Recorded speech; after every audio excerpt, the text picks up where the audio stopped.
Perhaps we need some outside universal threat to make us recognize this common bound. I occasionally think how quickly our differences worldwide would vanish if we were facing an alien threat from outside this world.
Good evening and welcome to Spaced Out Radio tonight. My name is Dave Scott. We are so glad to have you here, as we were originally going to have Daniel Benoit on the show tonight. He called in sick, so Brian Bowden at the last minute is going to step on in. So we're talking monsters and legends here.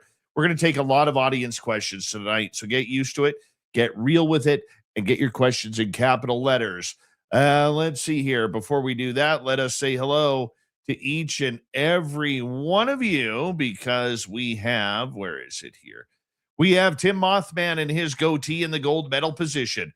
Kitty Caddywhack in the silver, Race Fan with the bronze medal tonight. Mel WD-40 is here lubing us up for tonight's show, because Brian Bowden says, I will not come on Spaced Out Radio unless Mel is lubing up my back. So Mel is rubbing Brian's back as we speak. Mel, don't forget to give yourself a little bit of a shot. That'll work out for everybody. Robert Lamothe and Michael Morris, how you doing tonight? Thank you for coming on in. Necessary Dialogue, Thunderhead, and Stephanie Kenny Blankenship. Good to see you all. Hi there, Jennifer Beveridge. Simply Cocoa is here. What is your drink of choice tonight? Please let us know. Simply Cocoa will be signing autographs after the show. Line up to the left of the studio, if you don't mind, to the left of the studio. Mama Catherine, mwah, I love you, my dear. Thank you for making my day early this morning. I look forward to your texts each and every day. I love you. Thank you for being a good part of my life. Thank you. Oh, she just warms my heart. She does. And where are we here? This jumped on me. I hate when it does that. All right, there's Jennifer Beveridge. T-Bone, my man. How you doing tonight? And who else is here? Let's scroll on down to say hello to Kathy Evans. And JSCO is here. And who else? Luscious Jules, thank you for coming on in. Tank Ella, good to see you. As we scroll on down to say hello next to Redneck and J Truth Seeker. Good to have you here. Carol Amario, nice to see you. And who else is here? Well, let's scroll on down and say hello to Fat Nuts, the Temu version of Grape Nuts right there. Yeah, that's all we'll say about him. He's the kind of guy, he all his socks have holes in the toes. He's just that guy. All right, moving on down. We say hello next to Road Flare. And number 23 in your program tonight, starting on defense from Stockholm, Sweden, Lars Jansson. He's up for a Norris. He might win the Norris this year. Millennium, my man. How you doing, brother? Jaquetta, nice to see you. Excuse me. East Coast Turnaround on X, thank you for coming on in. And Candace Helfrich is here. The lovely Candace Helfrich will be signing autographs after the show as well. Line up to the right of the studio, if you don't mind, to the right of the studio. Pam Harris, nice to see you. Al Garay over on Twitch, so excited about Brian Bowden being here tonight that he actually, hear me out on this because you're going to be surprised. He actually did 18 reps of 800 pounds on the deadlift tonight to warm up for Brian. 18 reps. That's hard. That's incredibly hard. Good job, Al Gray. Aussie Boss Tiger, how are you? And who else is here? Let us say hello to Undead Jed, Jose Sanchez, Doc from Wyoming. I'm Hardcore over on X. Thank you all for coming on in. Hi there, Hillbilly Herb. Nice to see you. And T-Bone, thank you for kicking off the Super Chat tonight. The Super Chat is a wonderful way to support what we do on this show on a nightly basis. So thank you, T-Bone. And there we go. Hello and welcome to the radio and podcast side of Spaced Out Radio tonight. My name is Dave Scott. We're always glad to have you here. Brian Bowden coming in to talk some monsters tonight, like the Ohio Bigfoot saga. We're going to get into that and much, much more. We're on roll call on our YouTube side right now as we say hello to Operation Shutdown. We say hello to Digger Dog and Jerence Carter. Thank you for coming on in. And let's see here. Warden Dragon, nice to have you here. And Nikki Cook, hello. I'm Dave. And I think we're caught up. I do. I think we might be caught up. All right. Super Chat is open. It's a wonderful way to support what we do on this show. Shop at our Spaced Out Radio store because we do not have ugly swag, people. No ugly swag. Put those horns up, everybody. Let's rock.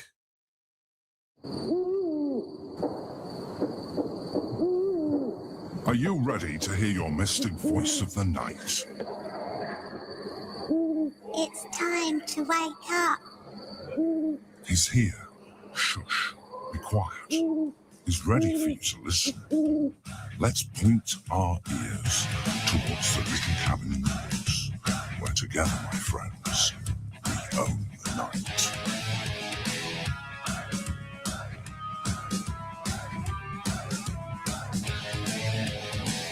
It's time for Spaced Out Radio with Dave Scott. From the mountains of central British Columbia to you listening around the world, this, my friends, is Spaced Out Radio. I am your host, Dave Scott, sitting in the captain's chair of SOR headquarters. We welcome you to tonight's show on our terrestrial affiliates around North America, digitally on every major podcast network.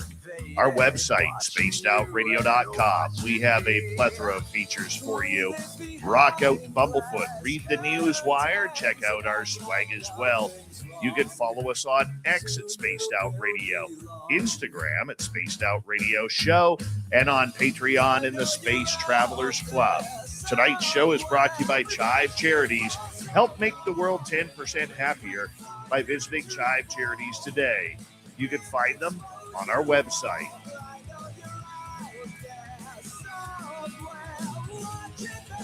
We have an amazing show coming up for you tonight as Brian Bowden is going to be in here. We're going to get to the bottom of this Ohio Bigfoot extravaganza where it seems like they're all teaming up to head over to Pennsylvania's Chestnut Ridge. Then in hour number 3, Swamp Dweller will kick things off.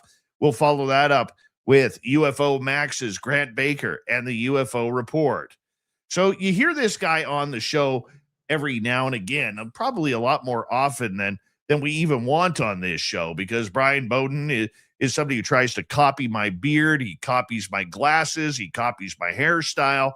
You know, he is somebody that is absolutely awesome. I love this guy. And you know what? When we are in a pinch, Brian is always the guy who says, call me. I'm there. I'm there. And so our original guest tonight was supposed to be Daniel Benoit, who was scheduled to come on the show, but he had an illness. He's ill. And he's like, Dave, I just can't do it. I can't do it. So in the last hours before showtime, I'm like, Brian, knock, knock, knock, Brian. And he's like, oh God, Dave, I got to get up early with my kids to go to school. But, you know, nonetheless, he's like, yeah, I'll do it. Absolutely. This guy is a trooper. He is a researcher. He's an author. He is a documentarian. He's a podcaster. He has literally about 7,422 podcasts going at once, you know, and he's an experiencer of the unknown. And he's a good friend of Spaced Out Radio. And I love his research when it comes to the monsters. And I think we're lucky to have him. Brian Bowden, welcome back to Spaced Out Radio, my friend. How are you? I'm doing great. Thank you very much for being here. A lot of friends in the chat, and it's always good to be here. Radio Land yeah. loves you too, so make sure you give them a wave, even though they can't see you. They There you can't see go. me. No, Radio Land's you great. go. I love the fact that you're on the radio, terrestrially, around, and people can listen to this show all the time. It's great. You never say no, and I owe you a big thank you for that, my man. I do say no. It do. I owe depends you a on, big thank you for that, because this show is so much better when it's not just me talking. Yeah, I've had a couple of guests lately on my one podcast. Although I'm appearing on a lot of other people's shows these days, but one person was filming with Jack Osborne, and you got to do what you got to do. And then another person's family member, daughter, got sick. So the other day I planned it out, and we were dressed as leprechauns on my show to salute St. Patrick's Day. It's coming up. So there we were. But yeah, it's terrible when you're talking by yourself. Some shows are good that way, though. When you're breaking news, like I've seen you do those little monologues when things are taking place. And you're in the know a lot more than most other people. So, it's funny, when it's breaking news, I could totally do it. It just comes naturally. But when it is something that is unscripted, I'm like a deer in headlights, man. A deer in headlights. It gets difficult. Yeah, I mean, like, you plan on talking about X, and then all of a sudden that goes away. So, but what I found, even with my research, and when we go out, we always have a plan A and a plan B, and plan B's rule. I mean, they're so much better than plan A's ever will be. And we really get some good evidence on those plan B's. Some of them are really hairy situations. You get really close to some of these cryptids that you don't want to really technically exist, but they do. And you live to tell the tale. Well, let's get right to it here, buddy, and let's get the audience who may not have heard you before, because we always do have new people listening in, and explain your journey into searching for monsters. It always started with, everybody says it's our age, we're revealing our age, but in search of the mysterious stuff like UFOs, cryptids, the Loch Ness Monster, Yetis, ghosts, paranormal, and also parapsychology, high strangeness. And I always liked the monster movies. One of my favorite movies in the world is always and will always be American Werewolf in London. At that point, it was just fantastic. And then as you get older, you start reading more, you start, going out on your own. If you don't have a date that night, you're like, what are you going to do tonight? Like, well, I can go hang out with my buddies, or let's go look for something. And usually it was UFOs or craft that way, maybe some ghosts, because everything growing up was in your neck of the woods, Pacific Northwest. Leonard Nimoy with the turtleneck on, everything's either in Nepal or Pacific Northwest. I didn't realize at the time how big this East Coast corridor from Canada all the way down to Florida, Appalachia, how huge it is. And my first sighting, and it didn't register because I was 10 years old, was in a summer camp. And I was just talking about this today. The head of this Bigfoot literally was almost 3 feet wide. And it was in the window and is no more than 6 inches from my toes. So looking back on it, I'm like, I really wish I can kind of go back in time and, hey, what's up? Like I would actually try to interact with the creature at this point, even though it could pull me through. But it's just a journey, and one begets another and begets another, and it just starts happening. I don't really do the ghost stuff as much anymore, because as we all have God-given abilities, third eye or whatever it is, you can start to develop those. I used to call it remote viewing, but when I actually chatted with our psychic for our group, who's Cindy Bailey Dove out of Arkansas, I said, I want to explore this, but I don't want to open a Pandora's box, even though I know it's going to be. And it was. And she said, you're a psychic like me. And I kind of backed away from that for a bit. So I just called it remote viewing. Said, you can call whatever the hell you want. But once you start using these abilities, and you have some, and there's people in this chat, I'm sure have plenty of it. It's like a muscle, it gets stronger, and then it gives you, it unlocks, and like new feature unlocked. It's like a video game. Some of the stuff is pretty freaky though, right? When you can hear voices of the departed or audio, and I don't put the Claires in there. I mean, I think I have Claire this and Claire that. I'm like, I don't care. I'm not there to name it for people. I just do what I do. And that's it. We've gotten to this journey. I love the cryptids though, except for the rakes now. It's funny you say that about the Claires, because not to put down paranormal people, okay, because I love paranormal stories. I love the ghost adventures that I do at Haunted 108. I love doing all of that. But I almost feel like I've graduated from paranormal into these other realms of the phenomena.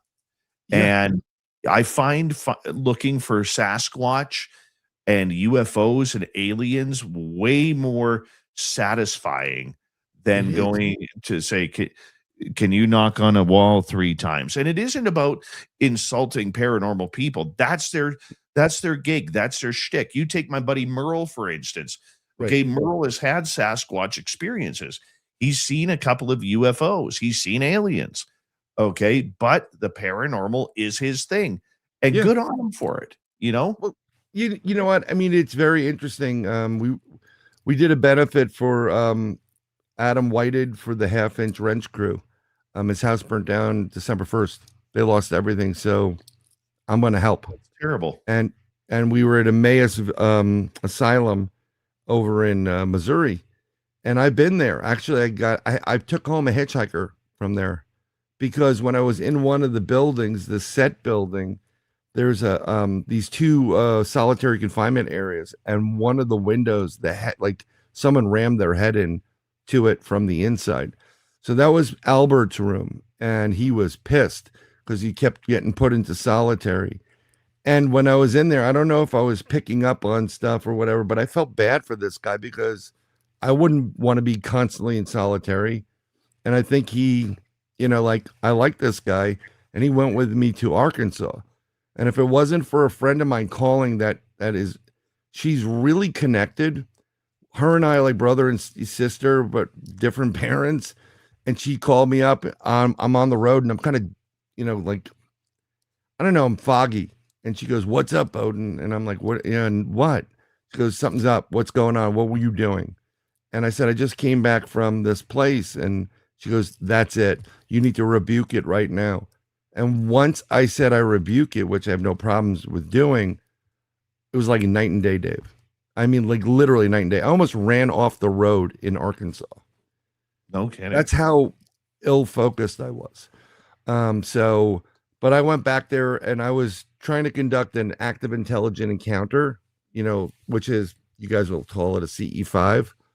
But I've never been to a place, beautiful skies. We know where the pattern of traffic was during the day and some at night, and then it was dead. I've never been to a place that's dead. There's always some kind of traffic, be it satellite or something, and this place was like, nope. So it was interesting, but I love that cryptid. I don't need, turn on the flashlight. I don't need you to turn on the flashlight. I've actually talked to departed people, while I'm, helping someone stop unaliving themselves. They come my way, and I've helped dozens of people stop from hurting themselves. And in the process, I'm actually seeing some of their family members that they're missing. And I hear it. Sometimes it's real audio, and other times you can hear them. You can see the mouth move, and you can hear it. It's kind of hard to explain. And I describe them for the person because I've never met these people before. And they go, yeah, and exactly to a T. And I've stopped people from doing it, and I've put them on a different path. So I don't need the ghost light going on, and I don't need someone pulling my hair. You know, I don't need that crap.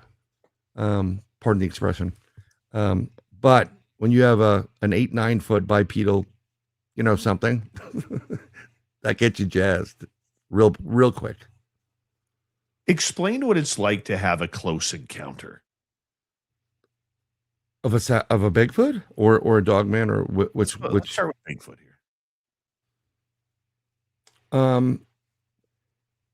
Not that I'm Mr. Tough Guy.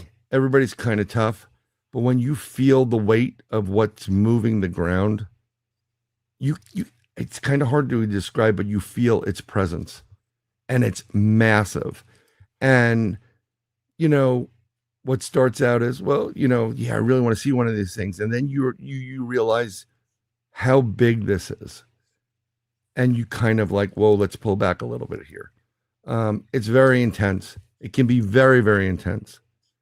And I've investigated from Canada, actually UK, Canada, down to Florida, into the Midwest a bit, Hawaii. There's nothing in Hawaii. There's nothing in Hawaii except for Duke's, which is a great place to go to. But you got to pull back a bit. But it's really interesting. I'm thoroughly convinced that if you have an encounter, no matter where you have your encounter, and if you've had several of them, I know that for a fact, and they play with you, and sometimes they'll throw stones at you, and you go to another area and have an encounter, I really thoroughly believe that there's like some kind of central knowledge base, or, oh, that's Dave. That's the guy over there. Okay. And somehow, because once you have that experience, they know that you're not a bad person. You're not going to do something stupid. You're good energy. I think they transmit that, or they log it someplace, and they all tap into it. Because I have all these other experiences, like in Florida, I had one checking me out while I was sleeping. I was so tired. It was a long, long night. And I didn't care, but I saw the breath go down the condensation on the outside of the vehicle. And I'm like, you can watch me all you want. But as soon as I got there, they started throwing stuff on my tent. And it wasn't, some people have gotten like real tree limbs thrown at them, Mm-hmm. So sometimes it's violent. They don't want you there. If they don't want you there, they'll let you know. But it's never been that way with me. I don't know if you've experienced the same thing. Like you go to another area and like, oh yeah, it's the same thing. I have only ever had one rock thrown at me. One. No more, no less. I don't know whether I'm lucky, or I don't know whether I'm in, or how about acorns? Like acorns. No. One rock, dude. One rock. I don't get rocks thrown. Actually, I had a boulder thrown at me because I think he was pissed we didn't leave. He was like, "The hell with you guys! I'm out of here." And with reason, we weren't backing away from all of the advancements. We had a bluff charge. We had whoops. I mean, it was right near us. I didn't actually. I mean, I saw a little bit of a different because it was really dark in the woods. We didn't have light because we weren't really supposed to be there. We didn't want to get caught by the forestry people. I don't advise anybody for breaking the law. I'm just going to state that right there. The opinions expressed by the guest are not necessarily those of Spaced Out Radio, but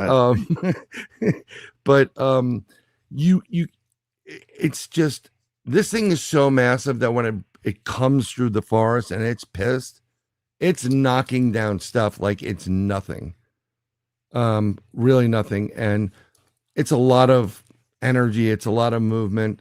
We definitely had some kind of infrasound or something because there was so much pressure in the air. It felt like this pressure after pressure, and I wasn't bowing to it. And one of the other guys wasn't bowing really to it. I mean, they felt it, and he was, wiggling his ears and stuff. But it's an experience I wish everybody can have, so they understand how massive this is.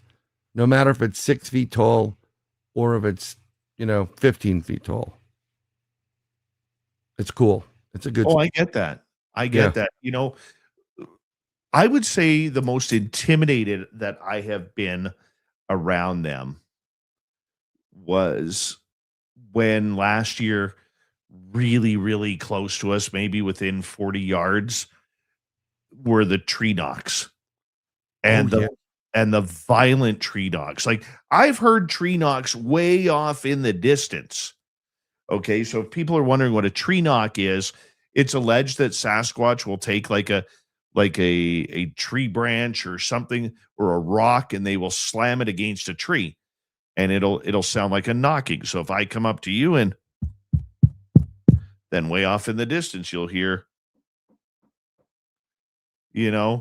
and this one being so violent and so close. Now, I call it violent because it sounded violent. Oh, Okay. that's a heavy hand hitting it.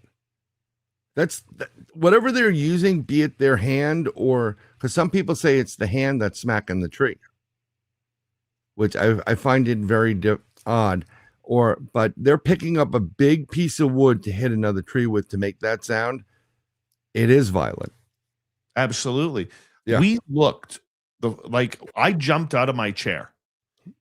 Okay, because it was just me and my First Nations friend Lolly who were there. Right. And this happened about 3 minutes after she stopped drumming and singing. Oh, maybe they wanted more. I could tell you it scared the living daylights out of us. Well, right.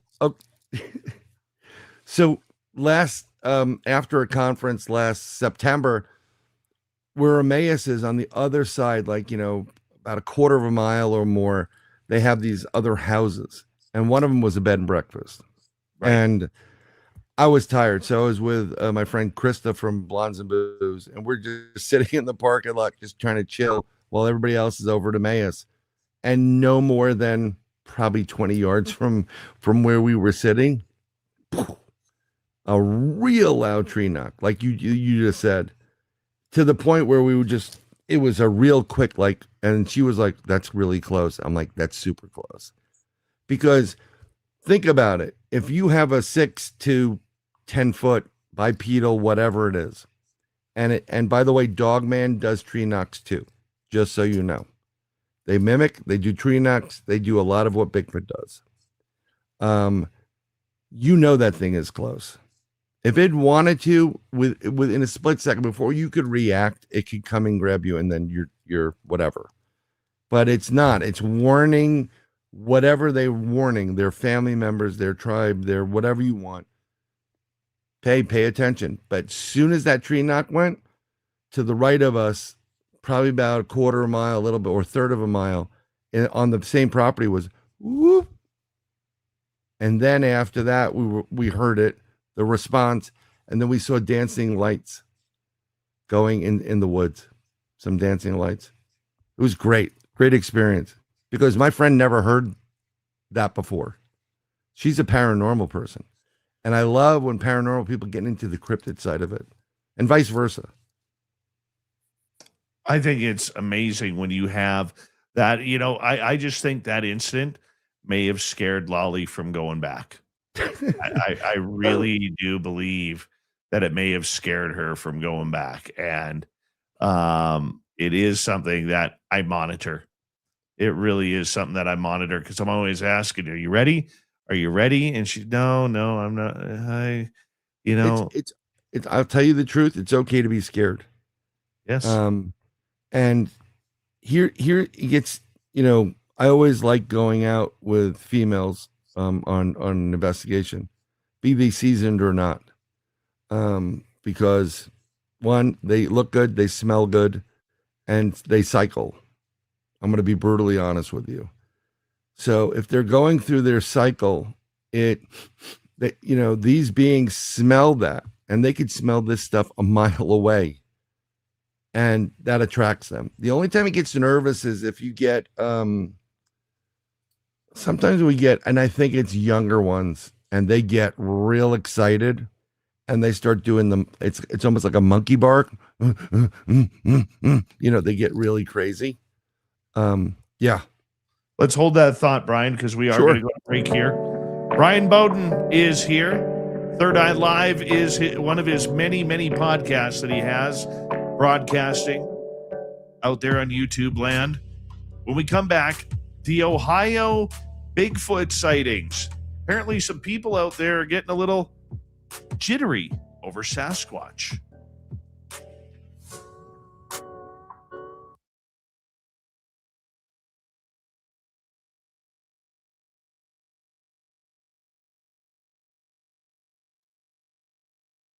Smoky Mountain Wanderer, how you doing? Nice to have you back. I'm not scared of baseball tomorrow night. I expect the Americans to win. Have you looked at their lineup? That is a great name, by the way. Julie Licious Jules. Luscious Jules. Yes. Awesome. I like this one by Kmart. Another blue light special super chat right there. Whoop, whoop. Kmart's name ranks up there for me with dry toast. Dry toast. Dry toast is awesome. Yes.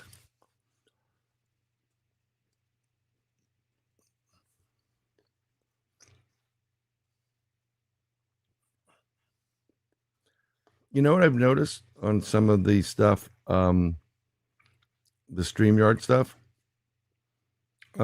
It doesn't propagate as quickly as phone or whatever.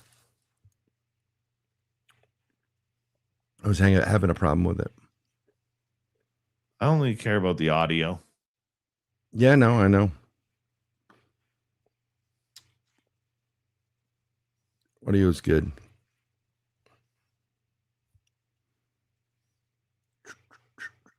My poor little dude is so sick, man. He's missed the last 3 days of school. Why? Just got flu? His fever's he finally cracked his fever today. I'm going to send you something through text. It's called the Bowden Cure-All. It works. It works very well. I jacked myself up on Advil, cold and sinus, and hot sauce today. I'm fine. That'll do it. Yep. When in doubt, you know, my dad had bronchitis, like the onset of bronchitis a few weeks ago. And I FaceTime him and I'm like, how you feeling? And he's like, oh, my throat's so dry. I feel like, Dad, I said, go eat some hot sauce.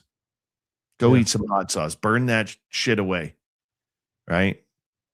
And I was surprised that he took my advice. Outside of garlic, my dad doesn't eat anything spicy. Right. And so does it the next day in the morning, reaches out to me and says, holy cow. I said, well, do it again tonight. Yep. And he did it for 3 days and it was gone. Yeah. The peppers are really good to get rid of things out of your bloodstream, as well as the burn away stuff. Hi, AA Ron, the tree guru. How you doing? Super Duke, how you doing? AA Ron. AA Ron. Yeah, I saw that. That is still one of the greatest skits ever. Oh, yeah. Maliki. Nice. Maliki. Nice. G-Night. You playing with me? Go to Shag. What is it? Shag Hennessy's offices? Shag Hennessy. Oh, man. It's genius, actually. It is genius. Those guys are great. It's, have you ever seen them we're missing in the world? Have you ever seen them do their football roll call? Oh my God, it's hysterical. Oh my God, that is the best. Yeah. That is completely the best. I'd love to go take those guys out, on a real, like a Bigfoot thing, just to see the reaction. I agree. Yeah. I think that would be great. Mm-hmm. He used to do it. He used to have a show that did that with celebrities. I hated those shows. Yeah, well, it's better than whatever his name, Derek. See, that's how people like what's her name, the former Disney star, gets a UFO show and can call them in by singing to them. Yeah, well, that's a totally different show for a different network. I hear you, but that's how it happens. And do They we were no drug offense, kids. do we really need to see Ricky Lake or Carney Wilson on any more of these UFO ghost shows? No, I tell you what's his name? Rob Lowe and his kids. It was interesting. It wasn't that bad. That one wasn't bad. But I do appreciate it's Demi Lovato. I mean, but I do appreciate what Jack Osborne does, actually. I do that too. We got to get going here, Dud.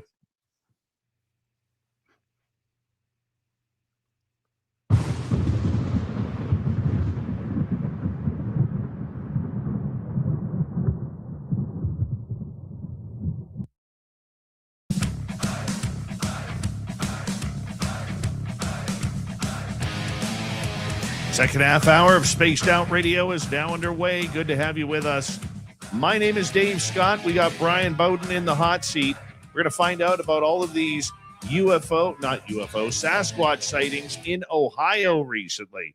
But first, we want to remind all of you that if you've missed portions of this show or others, always check out our free archives on YouTube or any major podcast network. Our website, spacedoutradio.com. We have a plethora of features for you. Rock out to Bumblefoot, read the news wire, check out our swag as well. Follow us on X at Spaced Out Radio, Instagram at Spaced Out Radio Show, and on Patreon in the Space Travelers Club. Here we go. Brian Bowden is here. We recently have been having a slew of sightings in, what do they call that? Northeast Ohio. Northeastern Ohio, pointed towards Pennsylvania. Yep. And so far, according to Bigfoot Society on YouTube, it has been 8 sightings in the last 7 days.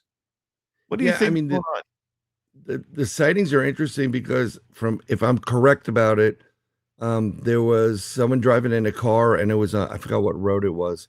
They were literally on one of those side roads, and this 6-foot brown Sasquatch was walking on the road, and it was almost daylight hours.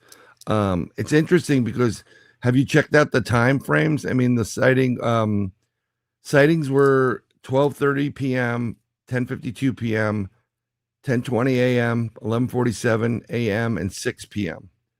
And I will tell you, not that they are totally nocturnal, but that is very aggressive for them to be going out in daylight in public areas.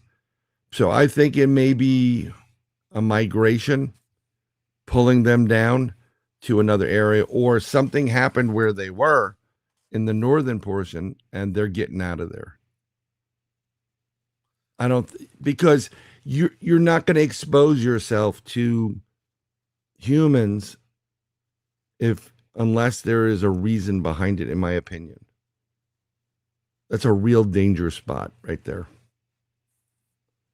Here's my thing with that 6-footer sighting, because I've read that one of them was close to 10 feet. There was the 6-footer sighting. Right. There was an 8-footer sighting. Okay, the way the lady who witnessed the 6-foot sighting on that little lane she was driving on. Okay, yeah, she said it was very thin and about 6 feet tall. And to me, that could be somebody in a costume. I wish there was footage of seeing them walk. If we could see them walk, we would be able to tell right away. Yeah. Because the one thing a human can't do, Brian, is walk like a Sasquatch if we use the famed Patterson Gimlin film as the best evidence that we have of them walking.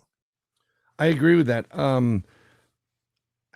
mean, I think some of these may be copycats for whatever reason, but it is not unheard of them moving different locations. The problem I have with it is actually the time frames. that's daylight hours. All this stuff is daylight hours. These creatures, I've been there. You'll catch them dusk, dawn, late night, cut across the road or something like that. And they're doing that one step, like it's 1 to 2 steps, but they're not going to walk along the roadway during daylight hours. So something is saying to me that there is an event taking place that warrants them to get out fast, kind of like a bug out. But I don't know, the main area or main point of where they are. And then again, it could be that maybe they're getting some kind of message that help is needed south or closer to PA, and they're on the move to do something with another. I don't know. It's either something going on or this could be the epitome of a big hoax. And I'm hoping it's not the hoax because this is really cool, Brian. This is really cool. This is super cool. Jody was kind of texting me, and he did a lot of investigation in the 80s in that area. Yeah. And he has a lot of original reports from Tribble County. So there are reports of these things in the area, but I'm telling you that just from years of knowing this and seeing this, they don't come out in the day unless something is major. And maybe there's something going on in the forest out in Ohio. Maybe there's poison or some kind of spill. Who knows? And they want to get away from it because it's super dangerous. They don't like coming near humans. They don't want to be near us. We're violent, so, but that potential for someone to get in a Sasquatch suit and walk, just to get a little, their rocks off is right there as well. I'd have to go out to the area and start interviewing people. And, I've seen some videos lately. It's the standard Sasquatch costume you buy from a costume supply. It's got that weird, crappy, like plastic head thing. And it's just, the face is just not right. And, it's just interesting. But it could be partially a hoax. There are people that see it out there all the time. I know some people in Ohio, and not as east as, more go a third into the state. I know people that have family out there that have farms, and they see them all the time. They'll come out. They'll, if they're planting certain foods, they come out and grab them, which is pretty interesting. I'd love that. I need a cabin like that. Actually, there's one in New York that's like that. Getting to these sightings, and look, I know Bigfoot is sighted during the day. My first sighting with the two creatures 100 feet apart was in the middle of the afternoon around, 1, 2, 3 o'clock in the afternoon. I'm very okay with, daytime, nighttime. I know they more are nocturnal type creatures and especially start to get active in the evening. If there was something bugging them, Brian, what could be the story? Would it be another monster? Would it be something natural? Gugways, dogmen? So I'm going to go with something we did on my show before the end of the year. We did a prediction show.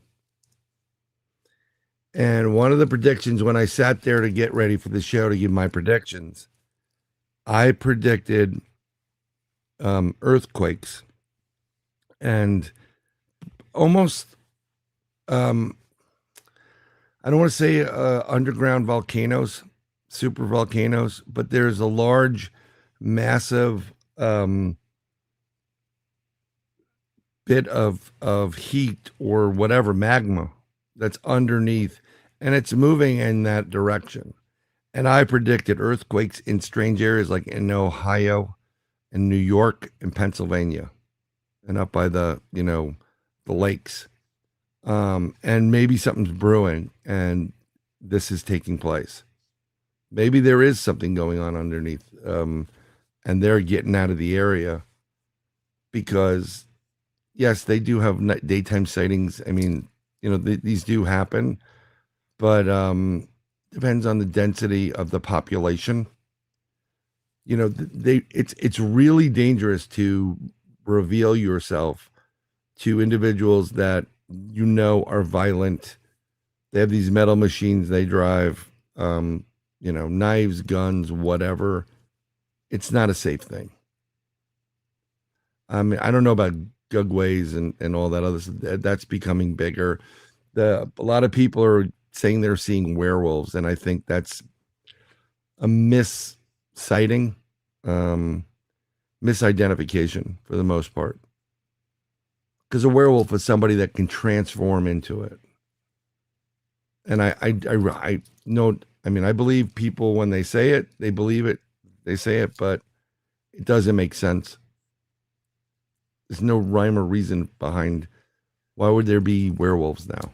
It's like somebody's trying to make another market for us. And it's, I think what people are doing, my friend, is they are actually separating the dogmen from werewolves because werewolves are a much more sexy monster. It's kind of like going from UFO to UAP or alien to NHI.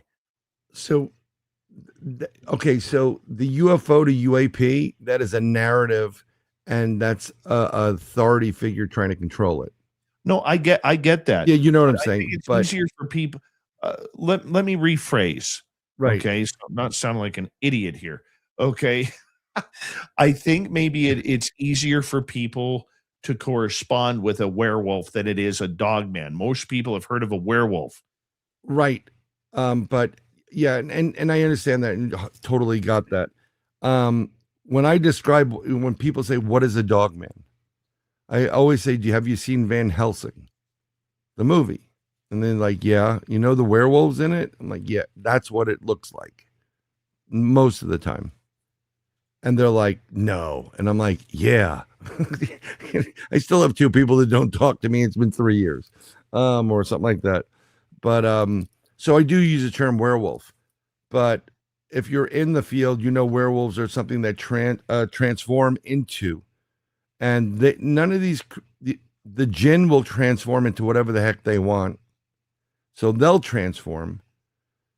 And then you have others in the indigenous folklore, the Navajo skinwalker. Wendigos, no. Wendigos are another.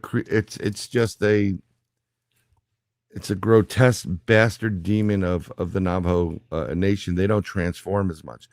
So if that's what they were doing, fine. I always think of this when I hear this. Someone's trying to make a buck someplace.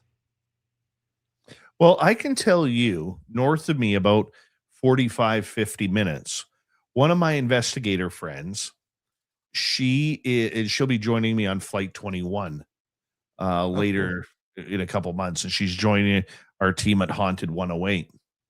Angelina has an area that she investigates. Used to be going up there for a lot of paranormal activity because she's really a paranormal person. Right. And then recently, as in October, people started hearing and allegedly seeing werewolves around there. Ooh, or a werewolf, pardon me. And Angelina her and her friend Tara pulled up to one of these people who were sitting there in their vehicle. And she's like, hey, anything going on tonight in the forest? Everything quiet up here? And he goes, no, we were just listening to the werewolf. So, okay. So I think they're calling it a werewolf because it looks like it. But yeah, it's probably a dogman. I agree. Here's the coolest thing. So I'm going to go back to that last Saturday night, last Friday night. We're getting set up for this benefit, and there are kids that live off the property. They live on the other side where the Airbnbs are. And this one kid, it's dark. He is terrified. I'm like, are you okay? He goes, I can't find my mom. I can't find my mom. Right. this is how all these movies, these like horror films start. Some kids in trouble, whatever. Like, let's go hang out with the chainsaws. So what was interesting is, and this goes back to, I'll tell you afterwards. So two of the ladies, kids are better with the women approaching than men. They may be a little bit fearful. So of course they went into overdrive, and they're walking them back to across the road. And they said, "Oh, do you like Bigfoot and whatever?" And they goes, "Nah, I don't believe in any of that stuff." Or the goes, "We have a two-legged dog by me. Two-legged dog. He sees the dog man on the other side of the road all the time." Here's where it gets interesting.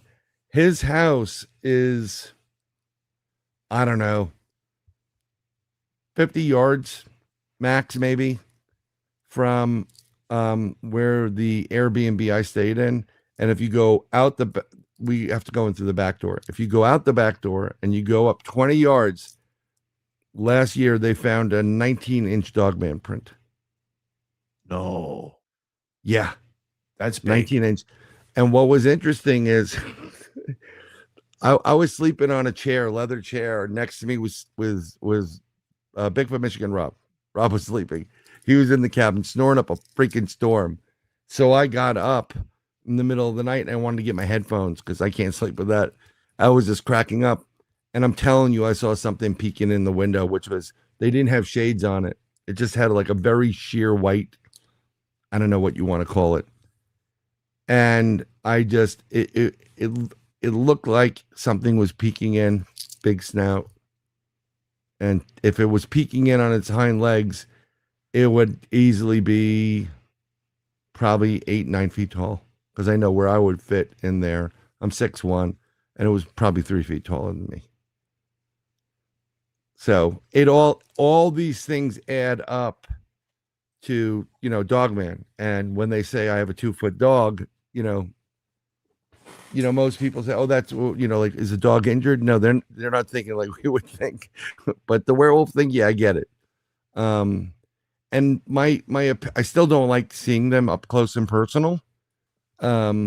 Still think they're freaking aggressive, but this one seems to be coexisting in that area. So on the side of the road across from the asylum, this thing doesn't hunt too far into the woods of the asylum, and I think that's because there's Bigfoots in there too. I always said, if you have Bigfoot in an area, you're going to get dogmen, and if you have dogmen, you're going to get rake. That's how it works. The rakes love messing with the dogmen. For some reason, they don't mess with Bigfoot, but they will mess with the dogmen. For our audience who may not know, explain what a rake is. If you may know them commonly as a creepy crawler, it's kind of like an elongated, white, pale body, and their arms are. It looks like they have features of the face, but it's like skin over it. It looks like there's skin over it, and their arms almost come into look like razor blades, long jetting blades, and that's how they walk. As if you saw somebody on stilts trying to do a scary thing. But the crazy thing about those cryptids, one, they're super freaking aggressive. They will come at you. And two, I know of someone in Texas that had one at the window trying to get him to come out when he was 13, and he went in his house it was his birthday. And he goes, "Okay." And he got the courage up, took the Mini 14 out, 400 rounds in it, went out the house and point blank, basically, and put a couple hundred rounds in him. And then as it ran down, it did it again. His dad came out yelling at him like, "What the heck are you doing?" Whatever. And he explained it. That thing was back. The dad, of course, didn't believe it. Ghost stories, right? Until he saw the blood trail. And it was pitch black blood. And whatever he put 400 rounds in this thing. If you're in Texas and you grow up with firearms, you're a pretty good shot. Okay, I'm just going to say it straight up. And they live in an off like property that's kind of off grid. You're going to be a good shot. And little kids usually, younger kids are pretty good at it, video game wise too. So if this thing got up twice, they're hard to take out. Very hard to take out. So that gets me unnerved. And you know what? That brings up a good point, because a lot of people will say, the skeptics out there will say, Brian, okay, why don't we just shoot a Bigfoot? Why don't we just shoot a dogman? Let's kill it and get it down. I mean, people have shot these things. There's never been a body found. And I don't care what anybody says about, well, what about the guy who says he had one in the freezer, or the Bigfoot head in the giant frozen crypt? That guy's nuts. He's from New York. Yeah. He's crazy. They've all been proven to be fake. Yeah. Okay. And the point that I'm getting at is, a lot of these people who don't understand this creature or these creatures, I don't think they can be killed by firearms. They may take a bullet, because I do believe that they are a combination of flesh and blood, but have these supernatural abilities. That's my opinion. And I don't think that they could be killed by a bullet. I will tell you, our old friend Butch Witowski, he was investigating stuff. And one of the things I think that saved my butt when I was like 12 to 15 feet from one is I had 3 machetes on me. They know the long blade.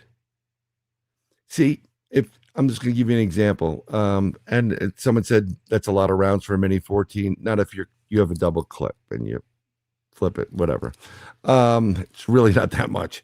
Welcome to Texas. They take their ammo seriously.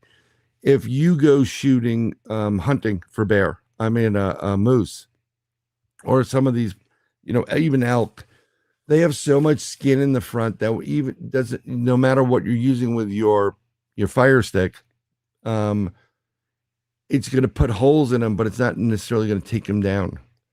But if you went up to that same animal and you had a machete and you sliced it, it would cut it right in half. That's the big difference. And with dogmen, there's so much chest, skeleton there and meat, that if you got to get it through the side, you got to get it in the nostril, through the eyelid, the eyeball, otherwise you're not getting it. And you're just going to piss it off. That's why they even tell you don't do it, because I don't think, unless they're, I don't know, on the hunt or you do something stupid, I don't think anymore that they're really going to attack you. They know what attacking humans will get them. So, but yeah.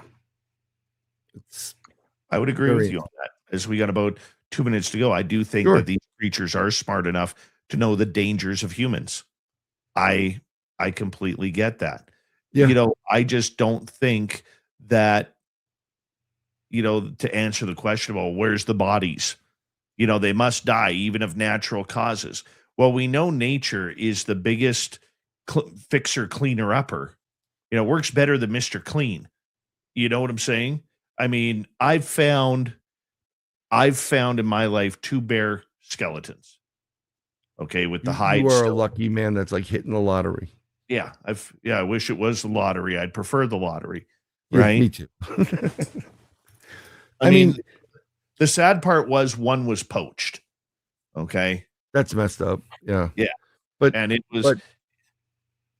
It's what if these creatures have an innate ability that when they are when they pass on, they, I don't know, disappear. Like I'm gonna give you a stupid example of it, and it's so bad. But when they killed Obi-Wan Kenobi, he disappeared. Maybe they have the ability. If I believe they have an innate ability to go from flesh and blood, interdimensional, and other in between.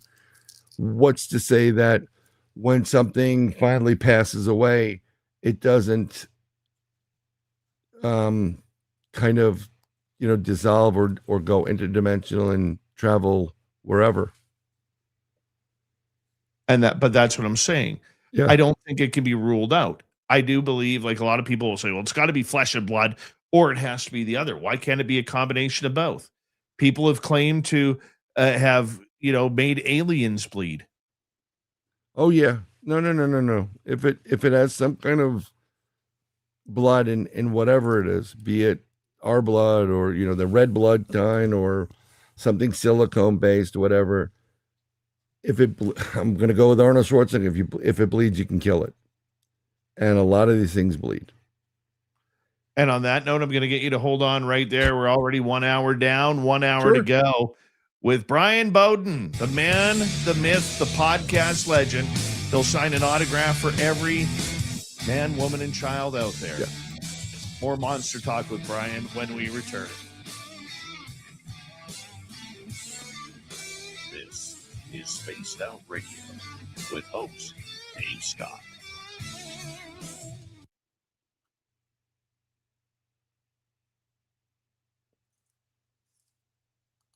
Buddy, that's why you carry a Sharpie with you at all times.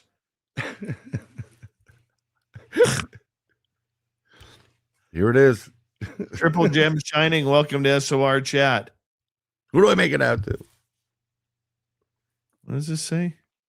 What the hell, folks? I've just seen a Bigfoot in my backyard. We've got woods back there, and I heard a howl and then a thud and saw a big 10-foot big fat running. Couldn't manage. Oh, yeah. I don't know where Triple Gem Shining is out of. So, well, let me tell you this. Wasn't me, because I ain't 10 feet. I may be fat, but I ain't 10 feet. Brian, I'm going to put you in the background. I'll be right back, okay? All right.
I am back.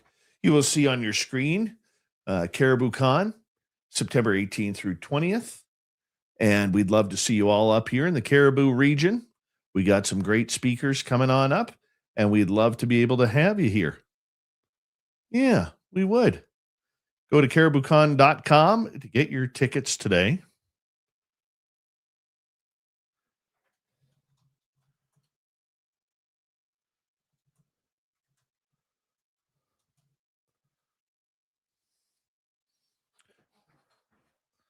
All right.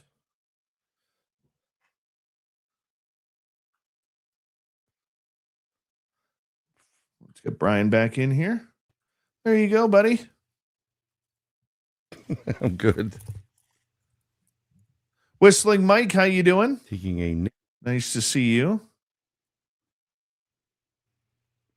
Who else joined in here?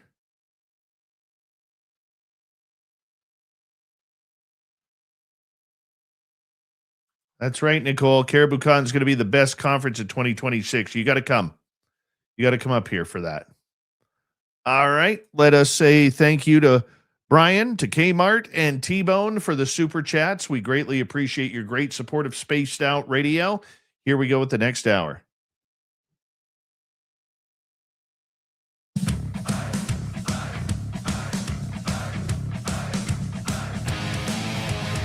We are sitting in hour number 2 now of Spaced Out Radio. My name is Dave Scott. We're talking monsters with our good friend Brian Bowden. Yep, from Third Eye Live podcast. We like it when he's around here, even though he barely has time due to all his podcasts that he's running each and every night, but we're glad he's here. Want to say hello to all of you listening in on our terrestrial affiliates around North America, digitally on every major podcast network. Our website, spacedoutradio.com. We have a plethora of features for you. Rock out to Bumblefoot, read the news wire, check out our swag as well. Follow us on X at Spaced Out Radio, Instagram at Spaced Out Radio Show, and on Patreon in the Space Travelers Club. The Desert Clam has set the password for tonight in the SOR Space Travelers Club. Heridan. Heridan is your password. Use it wisely, Space Travelers, as the Clam sets the password each and every night right here on Spaced Out Radio. Let's go to Brian Bowden here as we were talking about monsters and, oh, you know, where's the bodies? Where are they? What the heck are they doing? It really is a mystery for what people are seeing, Brian.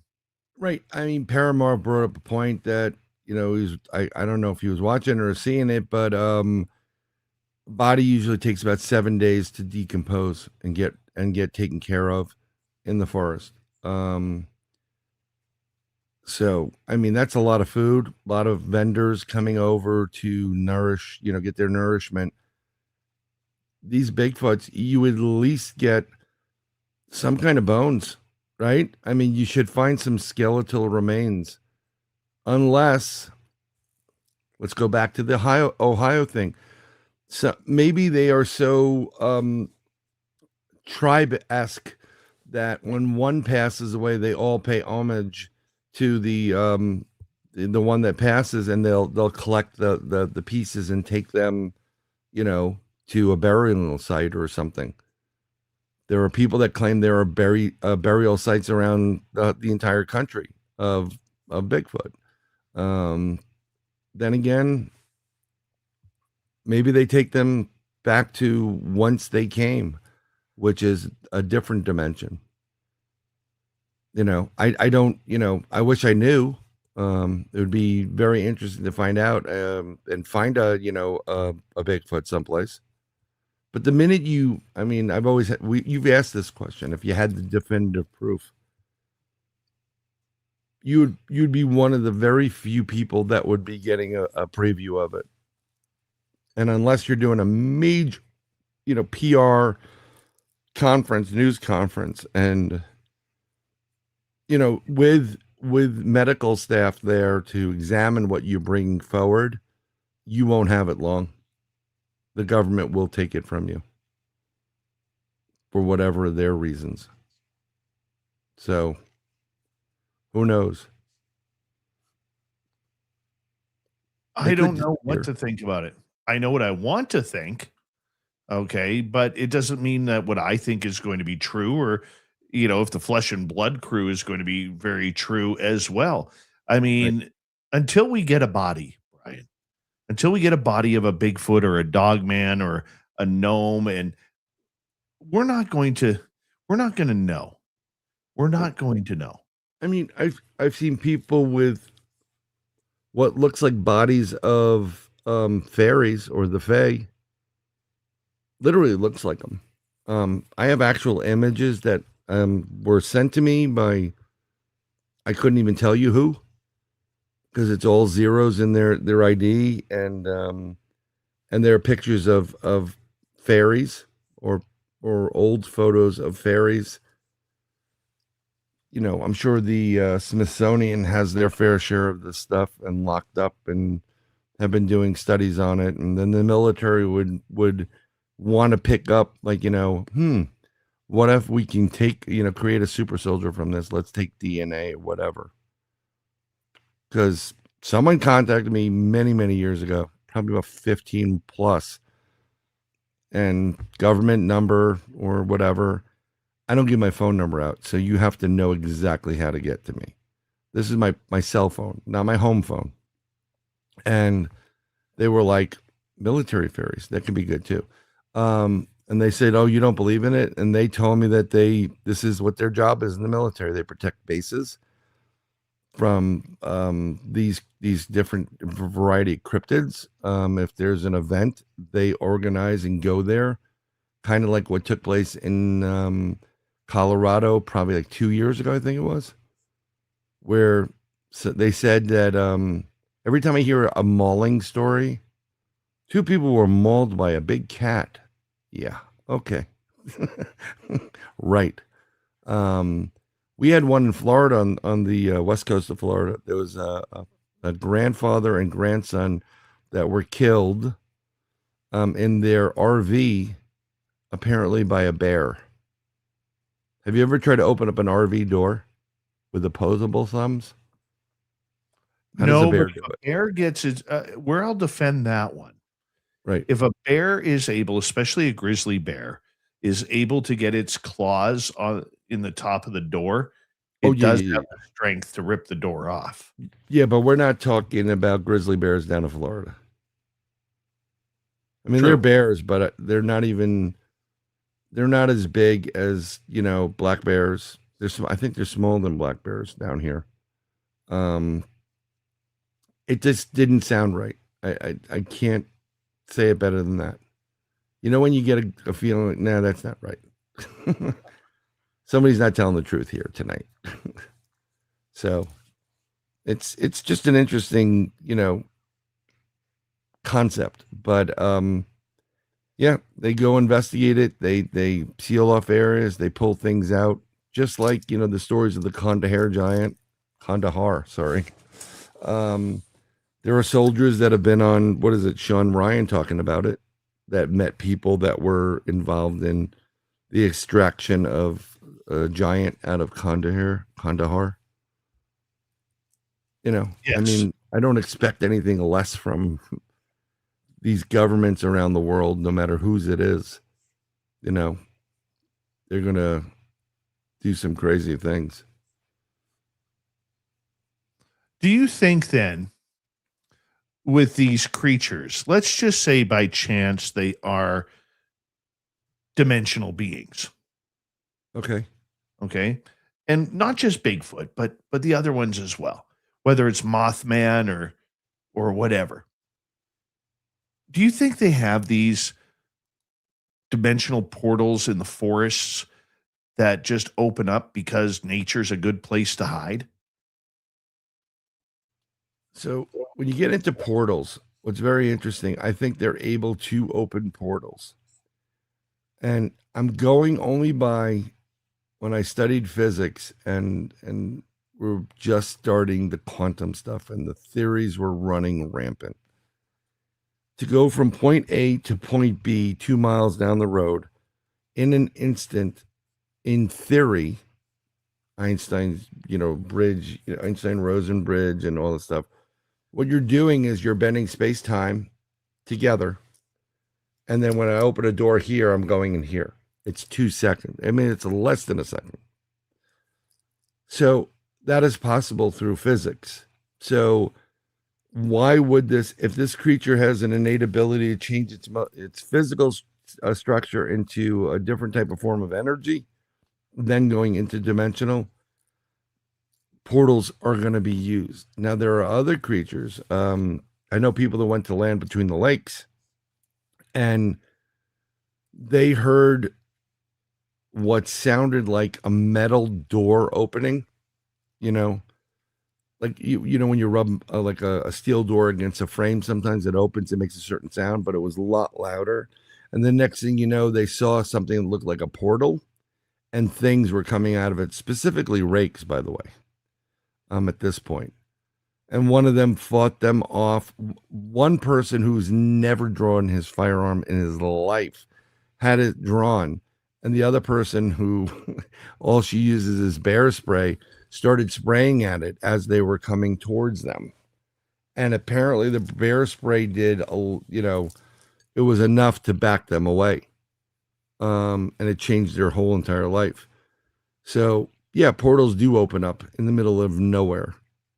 We have ley lines for a reason. People made sacred sites out of these areas for a purpose and a reason, because things like this have happened since the beginning of time. And they will continue to happen. We can't explain it yet because we can't even wrap our head around quantum physics.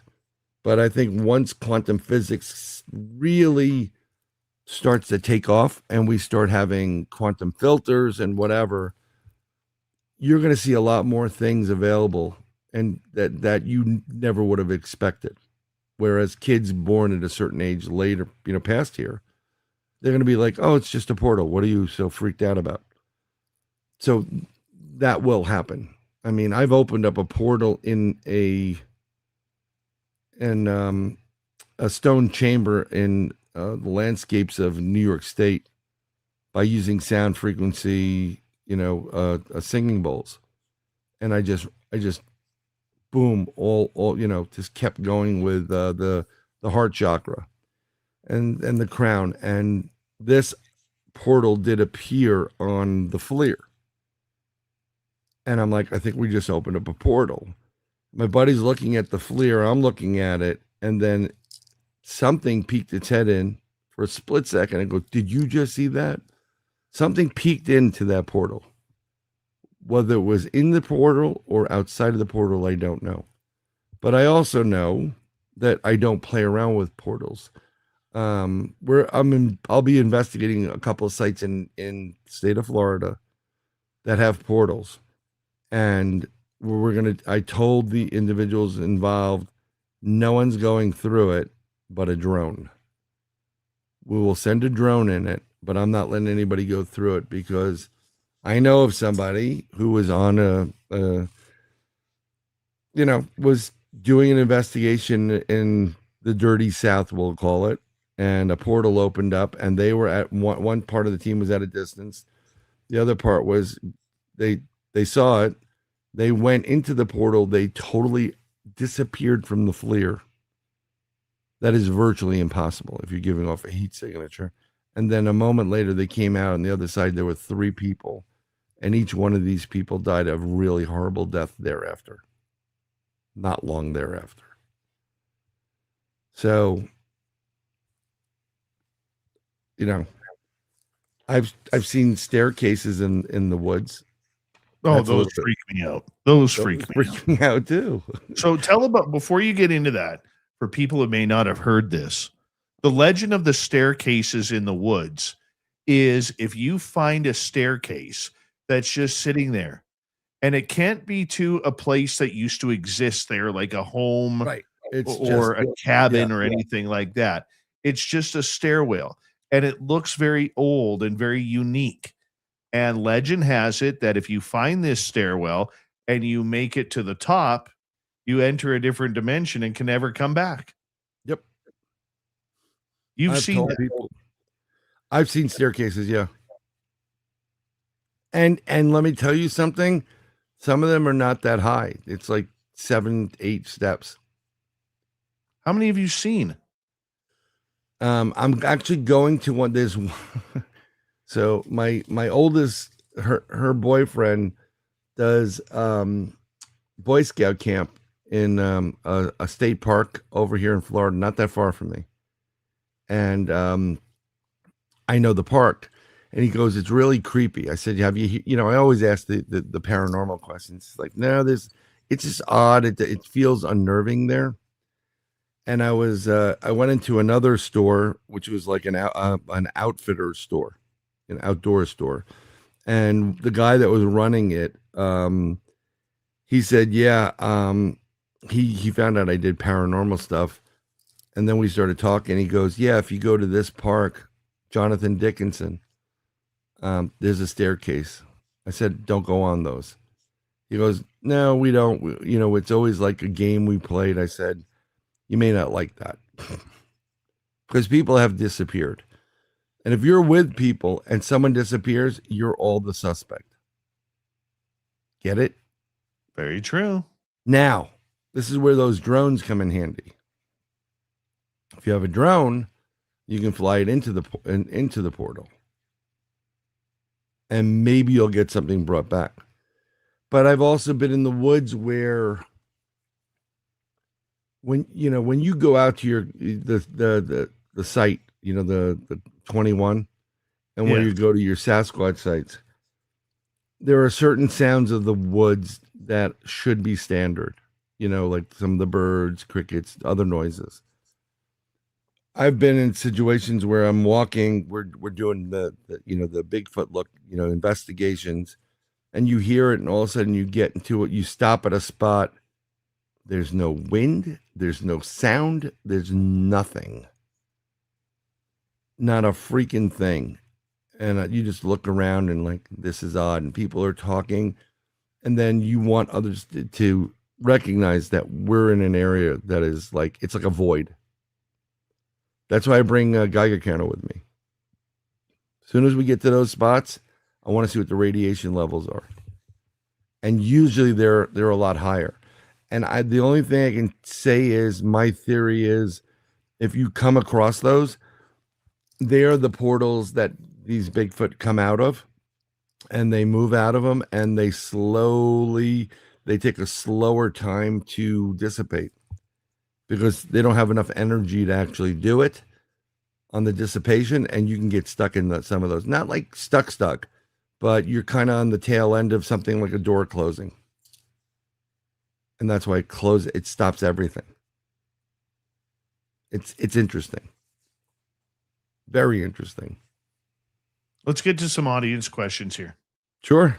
Start off with Paramarv here. Has Sure. there ever been any video of someone climbing the stairs and disappearing and or returning? Not that I know of.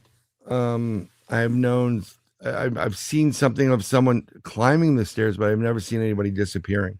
And if you do, my money is on the old stop action, get off the staircase. Where did he go? That type of thing. And the staircases are very weird too. It's not just a standard staircase. Some of them are very intricate. It's like, this should not be here. Have you ever been to one of those where you went there one time, it was there, you go back to the spot again and it's gone? No, not the staircase. No, it's still there. I don't tell too many people. I know people that hike in the area, and they also investigate. I say, stay away from the staircase. There's when you can walk around the perimeter of it. There is a vibe that's coming. I don't know if it's psychosomatic, but there's a vibe coming off of that thing that is oozing. Don't do it. I can't explain it other than that.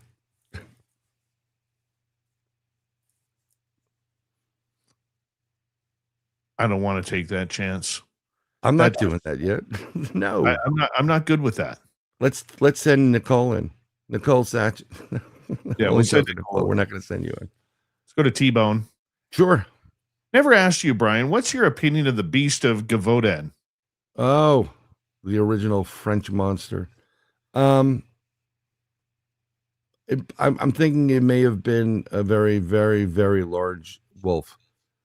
An oddity, not necessarily a werewolf.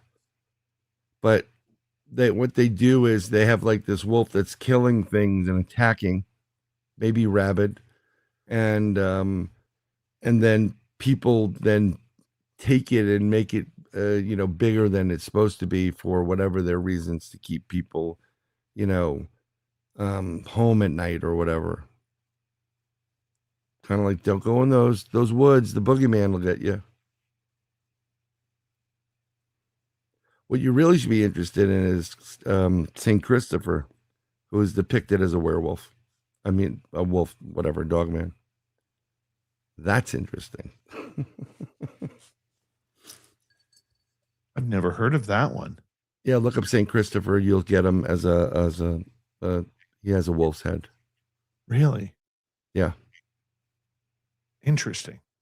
All right, next question. Sure. This one comes from Necessary Dialogue. Sure. Does anyone have clear pictures of Sasquatch, Bigfoot, etc.?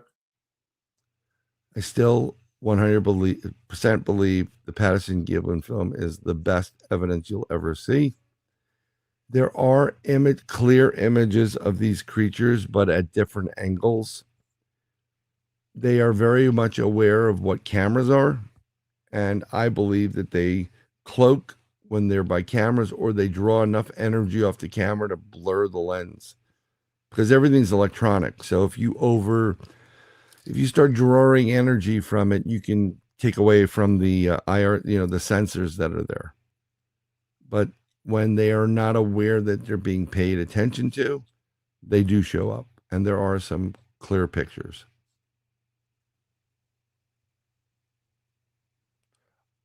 I haven't seen any that have caught my attention, much Right. like the Patterson Gimlin film does. I mean, And yeah, I can't stand it when the researchers zoom right in on their camera so everything becomes pixelated. And then they're like, well, this is the eyes and this is the nose. And if you zoom out on it, you can see that it's complete pareidolia. I don't like that. I can give you, I think they're on the old the Bronxville Paranormal Society's website, but I'll post it on my Facebook page if you want. Where we had the investigation where I changed from flesh and blood into interdimensional or something that can do it. We went back there 6 months later. We have a den photo, and you can clearly see it's a dog man. It's clear as day. But it's at a distance because it was pulled from a video. We couldn't get out there. It was a swamp, and it's the most grotesque thing you've ever seen. And then there are pups, offspring, and they are showing their teeth and growling. We didn't hear the growling though. They're definitely showing. When a dog raises its upper lip, that's what they're doing. And there's 1, 2, and then a big mama or something in there. Yeah. All right. Let's I think we got time for one more here. Sure. We got about a minute here. Sure. Jennifer's asking, does Dogman and Bigfoot ever fight? If so, why? Yes, they fight all the time. So I said, if you have Bigfoot, you have Dogman, but you usually have something in between as a buffer. And it's basically you stay on your side of the fence and we'll stay here. And the Dogmen are pains in the rear, and they go and they breach quite often. They're all opportunistic. In the past, they used to take indigenous people, cannibalism, whatever. They will eat anything. So they, sometimes it comes to a clash, and it's not very pretty. A lot of people say, oh, my money would be on the Dogman, but Bigfoots are pretty good at what they do. We have Brian Bowden for the next half hour on Spaced Out Radio. We're talking monsters here till the top of the hour. It's been a great show so far. If you've missed it, you're going to have to check out our archives, which are always free on any major podcast network. This is Spaced Out Radio.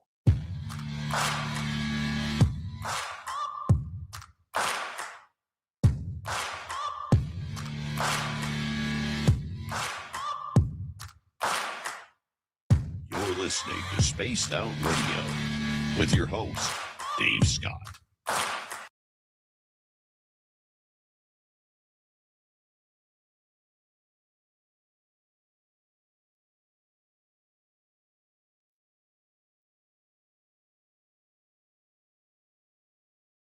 All right, brother, we're clear. No problem. Thank you, Mar, for those links. I appreciate it. Yeah, I didn't. Something I did recently. Someone asked me about, and I can't mention who. Told me to do what I do the thing I do, and they asked me to look into Kona Blue. You know about Kona Blue? Yeah. Well, that program is not shut down at all. No, they just changed the names. No, I was in a facility where it primarily was. It's running. It's underground, and it was really weird. I tried to. I got caught by, I guess it looked like a 3-star general or something, darker suit, blue. He saw me and he made a mention, like, eyes on, or whatever. He caught me in there, but I've never seen stars like this before.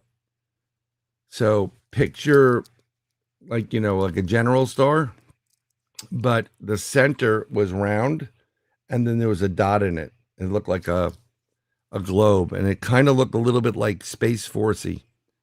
So I've never seen, and I've been looking that up, and I've never seen this before. But the things I've seen in that facility were interesting. Big room, huge screen monitoring every square inch of this planet. And blips were coming on, and then there were people throughout the whole facility. The cool part is, if you go to other areas, there are non-humans working with them. It was very bizarre. So that was my homework from somebody. Well, that's nice. Yeah, I have literally been scratching my foot for about half an hour. I got this one spot of my foot where the itch will not leave. Really? I hate when that happens. Yes. I might have to get a knife and start carving this itch out. I do that, actually. There. Here's a Midi Knights Templar sword. Whatever. Oh, very nice. Yeah. That's what we do.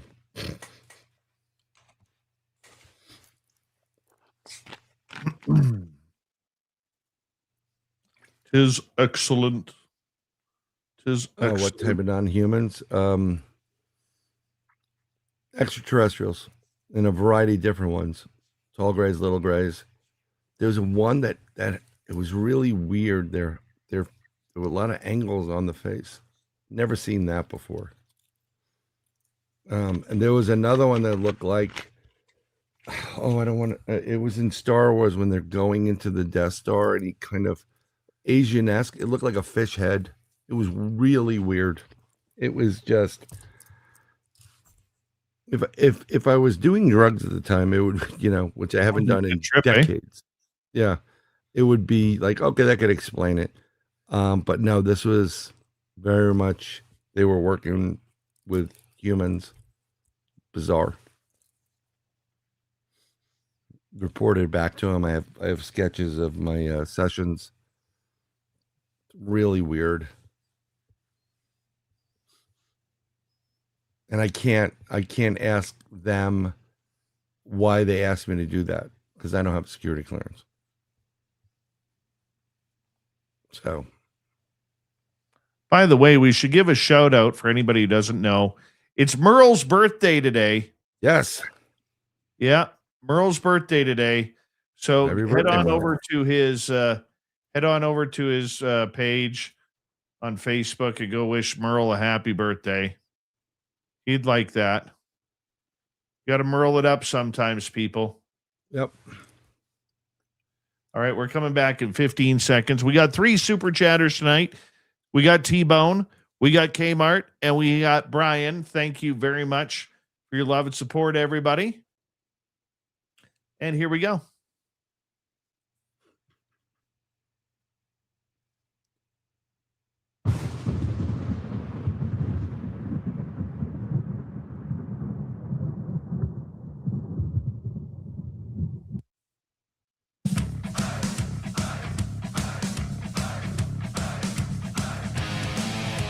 We've crossed the halfway point of Spaced Out Radio tonight. My name is Dave Scott, Monster Talk, with Brian Bowden going on right now, the man from Third Eye Live podcast, and about 6,200 others. The guy is always busy. He's always podcasting somewhere. Hey, Brian, let's get back to the Monster Talk. We got a question coming in from Jules here. How far back can the rakes be traced in the Woo history? I know Dogman goes back at least to the 1200s. That is a great question, because from what I gather, I think rakes are more of like that creepypasta stuff that have come to fruition or life. I don't think they go. I mean, if you go down south, they talk about creepy crawlers quite often, but we're only maybe max 300 years in this country total, right? And people have talked about them. So, but I don't think they go as far back as that. I think I personally feel they're interdimensional, and we use the term interdimensional, but there's no other way to describe not of this earth and maybe not of this timeline or whatever. And I think there's a whole plethora of different type of creatures that exist in that realm. And these are only the latest to find the cracks in the between the timelines and be able to come through or figure it out. I don't know, some people may attribute it to a ghoul, but ghouls more specter based than physical. These things are physical, and they're the coolest thing. Well, sometimes they appear pale white, and sometimes they have this ability to absorb all the light, and they become like a darker gray, not really a true black. And you kind of can't make out the features. I have a buddy of mine that owns an outdoor store here in Florida. And he goes, check this out. I got this from my my game camera on my property. If there's an event, it sends them photos, and I go look at it, and I'm like, holy crap. He had about 7 rakes in the photo. 7 rakes. 7 rakes. Nothing creepy about that. Well, yes, and I don't like them. So yeah, it's creepy, but he has a lot of wild hogs on the property. Right. So that would be like them going shopping, So I tried to explain to him, since he has a fun store with a lot of pointy sticks, a lot of full auto pointy sticks, you better carry a heavy duty round. So they carry M50. They carry everything on there. But after the Mini 14 story, you did mention something though that I don't think a lot of people in the monster world really think of. There are these creatures out there that previously did not exist before what we call creepypasta stories started coming out. It's not only creepypasta stories, it's before we started messing around with things that we really don't know what they're doing. Henceforth, colliders. The big collider, around the world. Every university, and I've done the correlation to it. Most of the black-eyed children sightings, or winged like Mothman type creatures, it's associated near areas that have currently mini colliders, particle accelerators. Firm Lab in Chicago has them, that whole Illinois area. That was the first big collider system. What's going on in Chicago? You have the flying humanoids, right? Hanging out by the FedEx hangar over in the airport. People, I think someone just reported another one. Actually, they reported a flying humanoid down in Zephyrus, Florida, which I will be investigating because I happen to have to drive my daughter that way to go to college. So, honey, just keep looking out the window. I wouldn't put her in danger though. But when there's a military presence, when there's massive amounts of energy being expended, when the collider hitting and crashing, when they first turned it on, as fast as they turned it on and they turned it off just as fast, something scared the hell out of them. They have reports from CERN, people out of CERN that are telling you they've opened portals and these beings are coming out. So I think some of this, creepypasta's involved in it. And, the term abracadabra is what I speak, I create. This is why you have to be very careful about what you put out there. This is why the natives don't want you to say the word that a ranch is named after, because your mere putting it out there is very well could be creating it or giving it the energy it needs to create.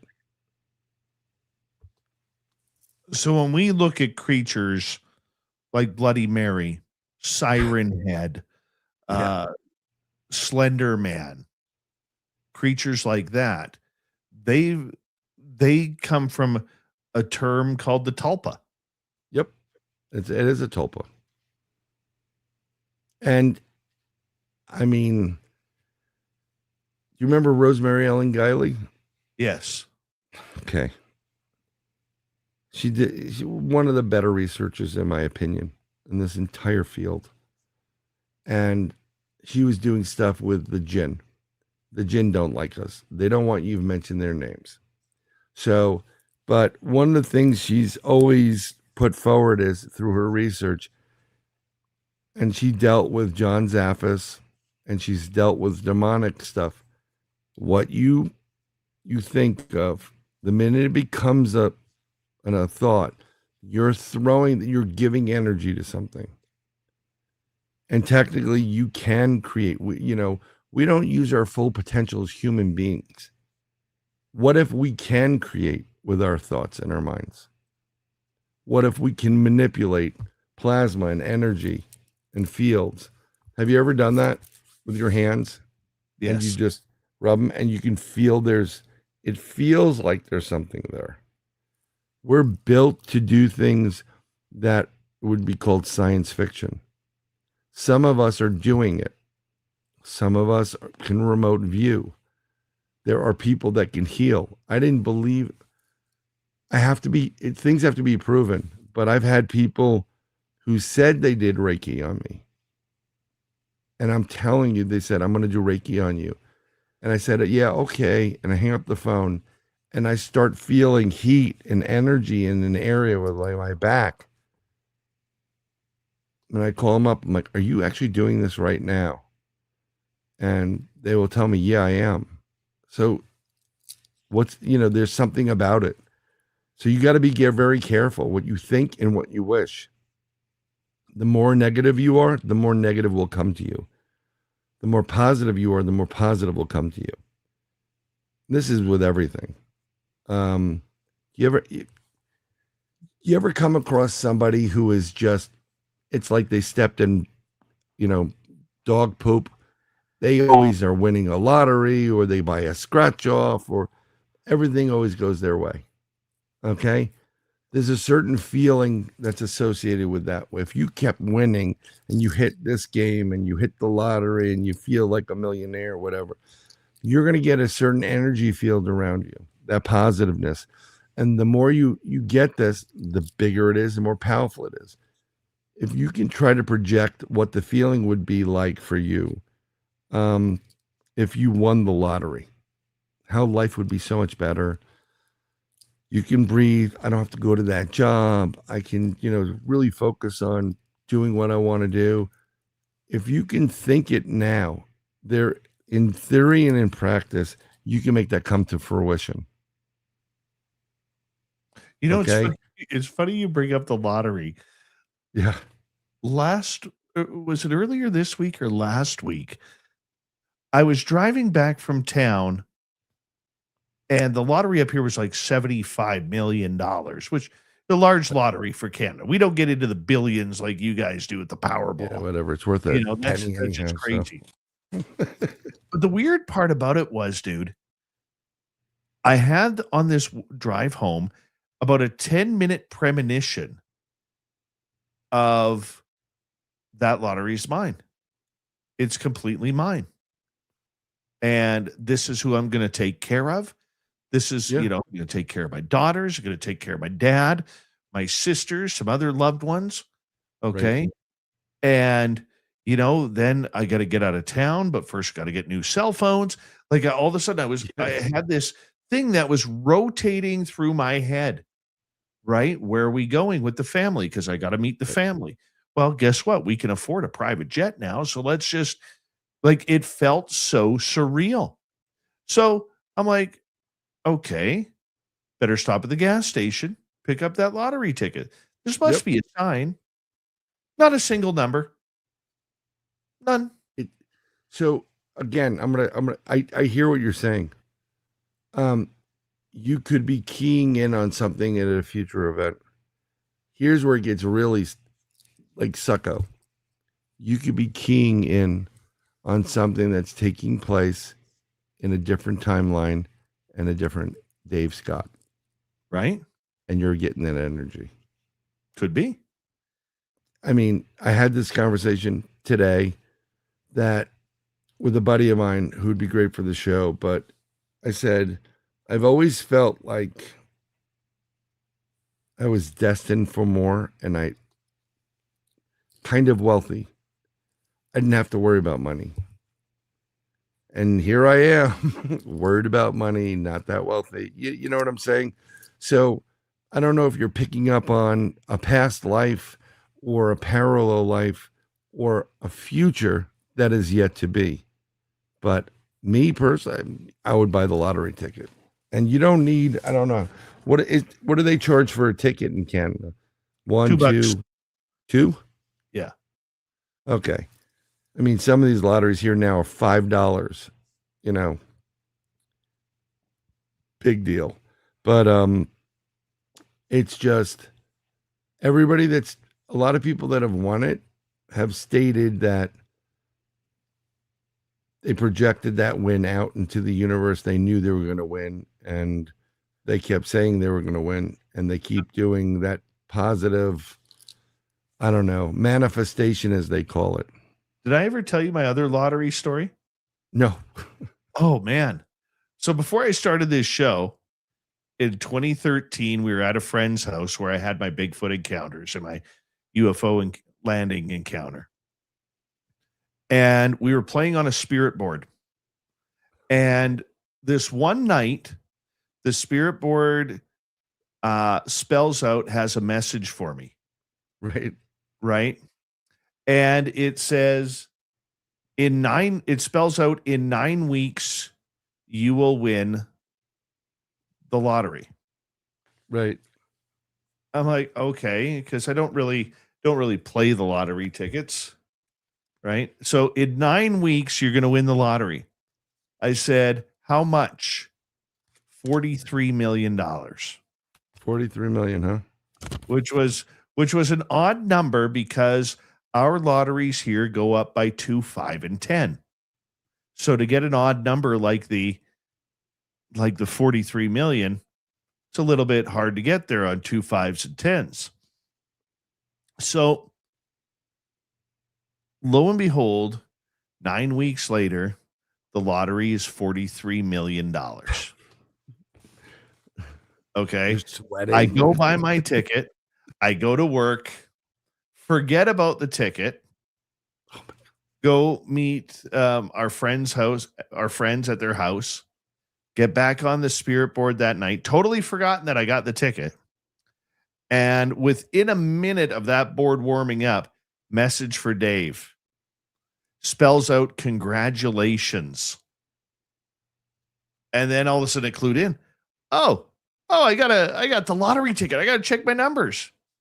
I checked my numbers and not a single number on there, man. But I was like, I literally was swearing at this spirit board. Do you think I'm a joke? Do you think it's fun to play games like that? I said, I did exactly what you said. The lottery number was the same. Like, what is wrong with you? And it kept on spelling out, sorry. That's it. That's it. Well, maybe, I mean, I've never been so upset in my life. You should eventually, I mean, like, remember the numbers and, play them. If you see 43 million, go play it. I've maybe only you'll ever be seen in the lottery States one more time at 43 million. And I literally threw my middle finger up at the lottery board and said, you ain't getting me twice. That could have been your ticket, though. Could have been. I was too. What's still $2? I'm still a little disgruntled over that one. Oh, I'd be pissed off. I'd figure out a way to climb through the board. Like, Right? You, right there. Just grab them. Oh man, We're just joking. I've never been. And look, that was a good eye opener for me. Okay, That the other side has tricksters who are playing with us a little bit. exactly. So the feeling you had? Oh, this is great. I'm going to do this. I'm going to do that. Try to carry that feeling with you everywhere, and you may not hit the lottery, but you may hit enough of little things here and there that get you the same distance. Maybe. It's don't condone them getting tickets. I'm seeing in chat. Like, all you can do is get one. I've given up on the big ones. I just go buy one ticket now. I'm done. I don't, I personally, at this point, I mean, if there's another guy that is in the news often, he won the lottery. I'm like, I think twice. I'm like, it's probably rigged. But, you never know. I'll spend my $6. I'll take a chance every now and again. Not often. That's, I mean, it doesn't hurt to buy one ticket. It's the same odds. Buy one ticket. But imagine if you hit 43 million US. Oh, That'd be pretty nice. good for you. That'd be very nice. I'd still do it 43 million Canadian. I could still get by in most places very cheaply. Yeah, no, I'm just saying that it would, I don't know what the exchange is, but it would be more than the Canadian side. And then you can very have, much so. Yeah, but then you can have places all over. They had the Hard Rock Hotel and Casino. It could be the Spaced Out Radio Hotel and Casino. Oh, not that much. Yeah, come meet Merle. Yeah, we would definitely open up a restaurant in Vegas called Merle. Merle, yes, that would be great. Right? But it's all about positiveness, and it's so hard when you're getting beaten down, by the way. I'm not like one of these, just think positive. Like, I've been there where it's like, yeah, right, I'm drowning. I'm positively thinking of a life preserver. But if you start thinking positive, moving positive, things are going to be better for you. They usually are. Just what it is. Thank you to Paramarva the Quick Fingers. 43 million US equates to $58,487,626. Wow. That's good. That's a whole bunch of hockey sticks. Yeah. Pardon me, that's 58,487,600 or 487,626,689 Canadian. Yeah, that's about equal. That's about equal. Insane. Great math, Marv. 5 minutes to go. Yes, sir. Favorite cryptid that we never hear about? Favorite cryptid we don't hear about. Well, it's not really cryptid, but let's go into the mystical side of stuff. I'm going to say unicorn. There have been sightings of Pegasus.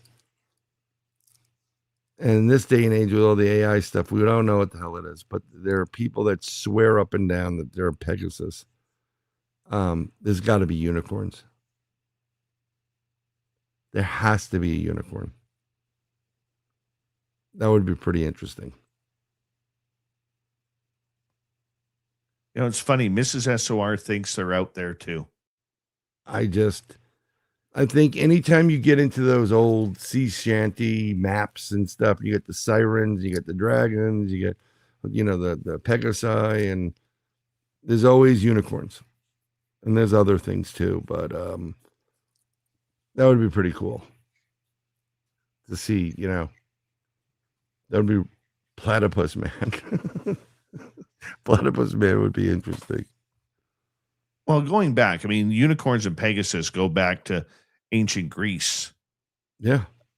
I mean, why would you make up that? But it had a horn on its head and it had wings. I mean, yeah.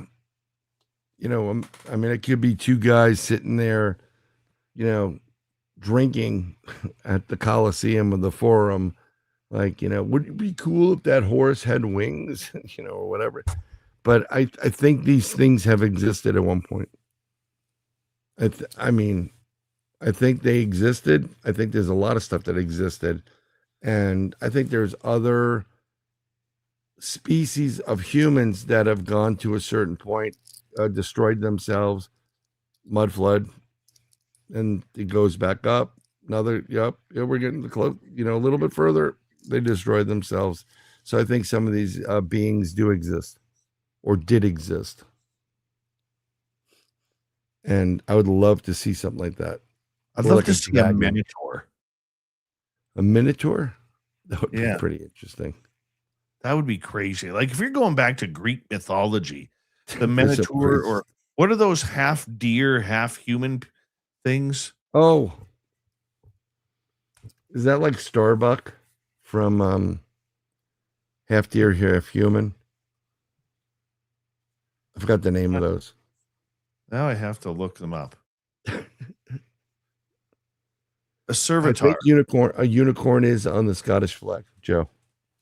It's a centaur. Centaur? Yes. Servitor or centaur, one of the two. Well, they did find skulls of cyclopses. They actually have skulls of cyclopses. That I have heard. Yeah. Imagine him being your wingman. Listen, dude, you're acting weird. Man. Oh, so many jokes could be made of that. Yeah. So many jokes. Yes, sir. That has to be tough with a giant eyeball. Yeah. I gotta get it trimmed. Talk about a face only a mother could love. Seriously. It's like looking at Grant Baker for a long time. It's just that there's some interesting things out there, though. Brian, we've got about 30 seconds left with you. Do me a favor. Tell everybody how they could reach you and find Third Eye Live. Sure. Third Eye Live is at Brian Bowden on YouTube. Just put that in. Subscribe to me. I do it on my show because I don't want to promote 50,000 channels. We do it every Wednesday night, 8 p.m. Eastern to 10 p.m. Eastern. And it's under one of our playlists, and it's Third Eye Live. It's fun. We have some great guests. And this guy right there is going to be on eventually in a couple of weeks. I have to remind you just so you get reminded. Brian Bowden, everybody. Thank you, Brian. Coming up next, we got Swamp Dweller, and we have Grant Baker with the UFO Report. You're listening to Spaced Out Radio with your host, Dave Scott.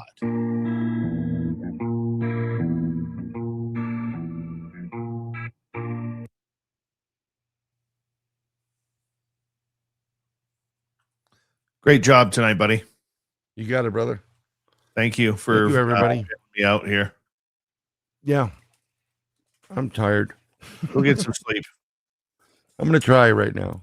I'm going to go All right, smoke buddy. a cigarette. Take it easy, brother. Take care. We'll be Bye. right back, everybody. Good night, Brian Bowden. There's Grantavius Minimus right there. And we'll put him back in the room, and I'll be right back.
All right. Let's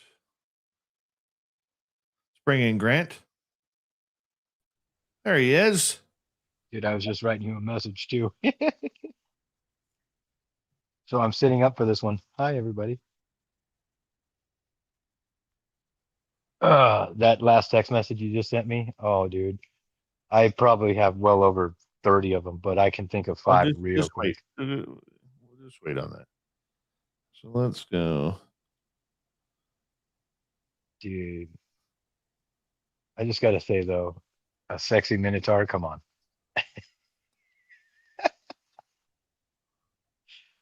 It's great.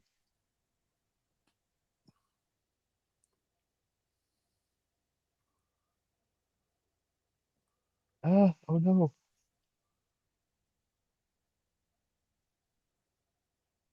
So for anybody that's watching, I'm using my company phone here. This is my notes, and I always send my notes to Dave so I can sit here and read them and know what I'm talking about. The ADHD in me wants to squirrel off and talk about everything under the sun. So if I don't have something to contain me, then the show gets real interesting real quick. And as Dave knows, my stories bloom because I just can't stop myself. All right, we're coming back in 20 seconds. Swamp Dweller will be about 2 minutes, 46 seconds. Thank you to T-Bone, Kmart, and Brian for the super chats. Thank you to everybody who has given us the thumbs up tonight. It helps with our algorithms.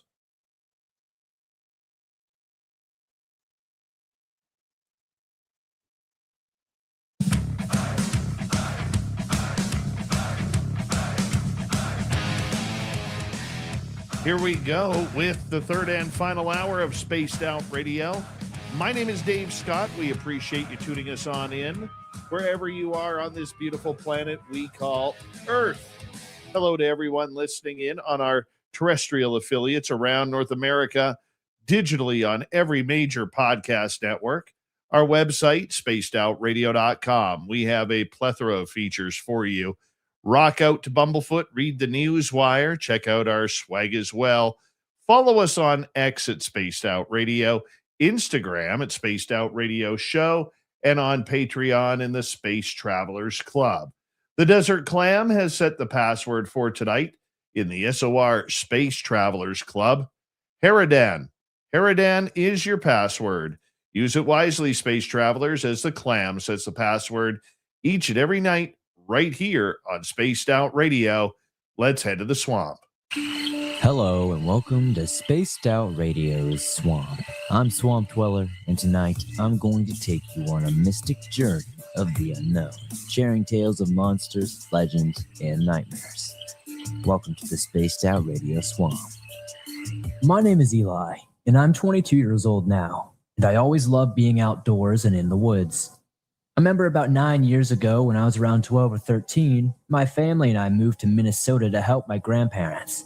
They were getting up there in age and could not really run the farm as they used to. And also just for a change of scenery.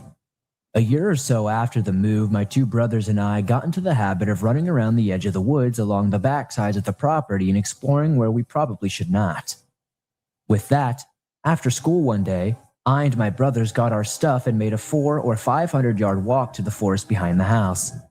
My brothers decided to take off and run ahead about 300 yards ahead of me, play tackling and just being rambunctious teens, while I noticed a bundle of flowers that my grandmother would have loved. As I was looking at the flowers, I heard a bit of rustling in the woods about 15 or 20 feet to my right. I didn't think too much of it because, it's the woods. So I shook my head and went to grab the bunch of flowers to give to my grandmother. No sooner as I reached my hand out to grab them, I heard, in my brother's voice, someone call my name for help. It sounded just like my little brother, except it was just off just a little bit, like it was being played by a recording. I immediately froze because as I looked up, I noticed my 2 brothers were way ahead of me, playing in the snow. I remember calling for them to hurry up and come with me to the house. And as I turned to run up to the house, I noticed a lone coyote moving in between some old beat-up trucks that my grandfather had parked in the pasture of the edge of the woods. This coyote was considerably larger than any coyote I've ever seen up until this point. And what struck me as odd was that this coyote looked like it got hit by a car. And I swear when it moved around the trucks, it looked like it had its paws on the side of the truck, like it was trying to look over the truck at me. I couldn't help myself and yell, "Hey!" to it, and we sat for about a minute or so, just staring at each other. Before I could turn and start back walking to my house, I watched this thing lean around the truck and say in my little brother's voice again, "Hey." When this happened, I yelled for my brothers and booked it to the porch of the house. As my brothers caught up to me, they noticed how pale I was and asked what was wrong. So I told them I saw a mountain lion, scared of being ridiculed for seeing something so ridiculously frightening. Later that night, I was looking around the internet and found some other encounters by people all over the United States having similar stories, and came across an article about skinwalkers, which was both terrifying and interesting. This is not the only encounter I have had with such entities. I just wanted to get my story out there as a bit of a warning that there are things out there that don't really make sense to humankind. Thank you, Swamp Dweller, for another creepy story. If you want more just like that, head on over to YouTube, type in Swamp Dweller, hit subscribe, ring that bell. Thousands of stories for you to listen to each and every night. So make sure you check them on out. It's time for us to go to the UFO report from UFO Max. Here's Grant Baker. Staring at the stars tonight, signal shining in the sky. Grant's got the stories breaking through. What's hidden now comes into view. From distant lights to secret files, mystery stretched for miles and miles. Latest news, the truth revealed. Every signal slowly peeled. So tune in close, don't miss the facts. UFO Max, we've got your back. Spaced Out Radio. All night long, where the unknown becomes a song. Grant Baker, we call him around here. How you doing, buddy? Good. How you doing, my man? It's good to be back. It is good. There's a couple of big UFO stories that are out there right now. One involving a missing person, the other one involving a source. A source. So let's start off with the source, because UK documentarian Mark Christopher Lee, for the last number of weeks, has been very popular in the UFO world because it was alleged that he had a source close to the Trump family in the White House that said that Donald Trump was going to be releasing the UFO files and having a speech made up about the fact that we weren't alone. It was set to come out July 8th, the 79th anniversary of Roswell, and apparently that date got moved up to May 1st. And apparently his source was so credible that he was going to hold a press conference and bring the source out himself to confirm. Well, earlier this week, our good friend Mark Christopher Lee felt he'd been played over this. You know, that his source was not returning his text messages. His source was not returning his calls. And he felt like he had been played. And probably because Laura Trump had started speaking about the speech, and all of a sudden Trump released the UFO files, or said, hey, it's time to release them. Let's give them the public what they want. So the question was, who was his source? Well, it's alleged right now that the source was none other, allegedly, Robert Bigelow. No way. From Bigelow Aerospace. Bigelow has a very controversial side to his ufology. The Nevada billionaire originally got into UFOs shortly after buying Skinwalker Ranch in around, when did he buy that? 2005, 2006. He also took about $22 million from the ATIP money and started investing in UFO reporting websites. He bought one here in British Columbia. He bought another one, I believe, in Italy. He also allegedly funded MUFON for a tune of $700,000, helped them start their STARS team, and in trade, he would get the really good cases.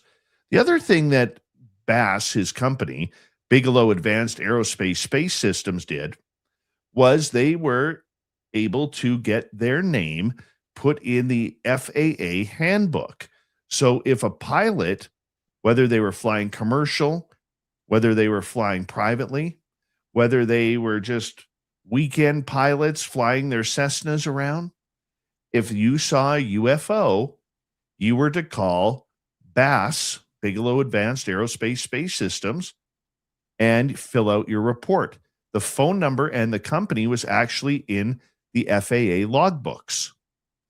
So he went very hard, and then all of a sudden, he sold Skinwalker Ranch to Brandon Fugel. He really got out of the UFO world. Everybody, if you want to see his interview with 60 Minutes, where he was asked by a journalist, where are the aliens? And he goes, well, you really don't have to go up in space to see them. They're already here. And he kind of gave a little snicker and a laugh. But apparently, and it's not been fully confirmed, but it is believed that Bigelow was Mark Christopher Lee's source for the Trump speech. Now, Mark Christopher Lee does believe the speech has been written.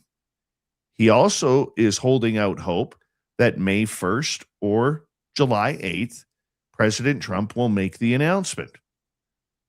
But as for his source, well, that line of communication seems to have died right down. What's your thoughts, Grant? Died right down, and that's the source. And so we have what's the gentleman that went missing? General McCaslin. So he went missing, walked out without any devices, electronic Well, before we devices. get to his story, I want to get your reaction to the Bigelow stuff. Well, that's what I'm saying. Like these things are kind of commingled. And when you have something like this, and then all of a sudden a source goes dark, you're starting to have a paper trail, like a footprint now, where people are going dark on this subject. And Bigelow is, man, that guy. There's so many ties to him, with not only To the Stars and aerospace and everything he's done. I mean, that guy literally thinks and is quoted before that, you know, he believes 100% that they're here. And the names that link to this is just, Bigelow's a big name in authority when it comes to this. He's financed a whole bunch of stuff. And gosh, for him to go dark, it could be someone paying him off, do you think? No, I don't think it's that at all. Bigelow is a very quirky person from what we are able to do. But here's where I don't believe that it's Bigelow. And that's why I said it allegedly is Bigelow. But this is why I don't believe it was Bigelow. And that is because in the 90s and 2000s, it was Senator Harry Reid, who Bigelow was very much involved in campaign donations. Okay. And Reid is the one who secured the money. But who is also close to both Bigelow and Reid and helped build that friendship? Well, that was George Knapp. So the fact that George Knapp may not have this story and run with it, I find that very difficult to see.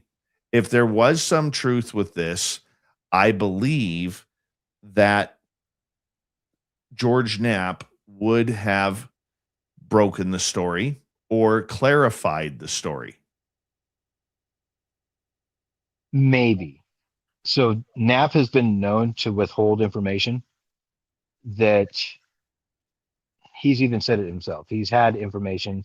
In fact, when he has whistleblowers come on, he's known about those whistleblowers for months or even years in advance. So for him to withhold this information, it could be a tactic. Knapp is a very astute gentleman.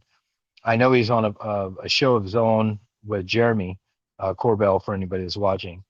But Knapp will hold things close to the chest as well. You know, there's been stories that you've had in your own possession that you didn't disclose for reasons that you had. And I believe that if Knapp's involved and he's hiding it for whatever reason, it's got to be a good reason for him to not disclose it as of yet.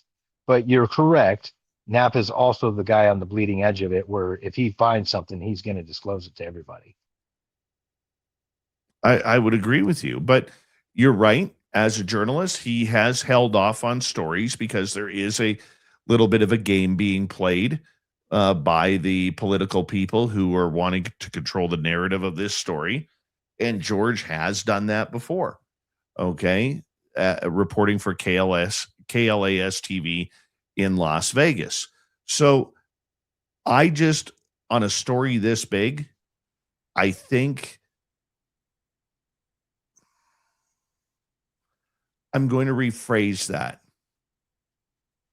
I have a very tough time believing that a billionaire who is in this field, unless he had a relationship somehow with Mark Christopher Lee, would give that information to a United Kingdom UFO documentarian rather than keeping it homegrown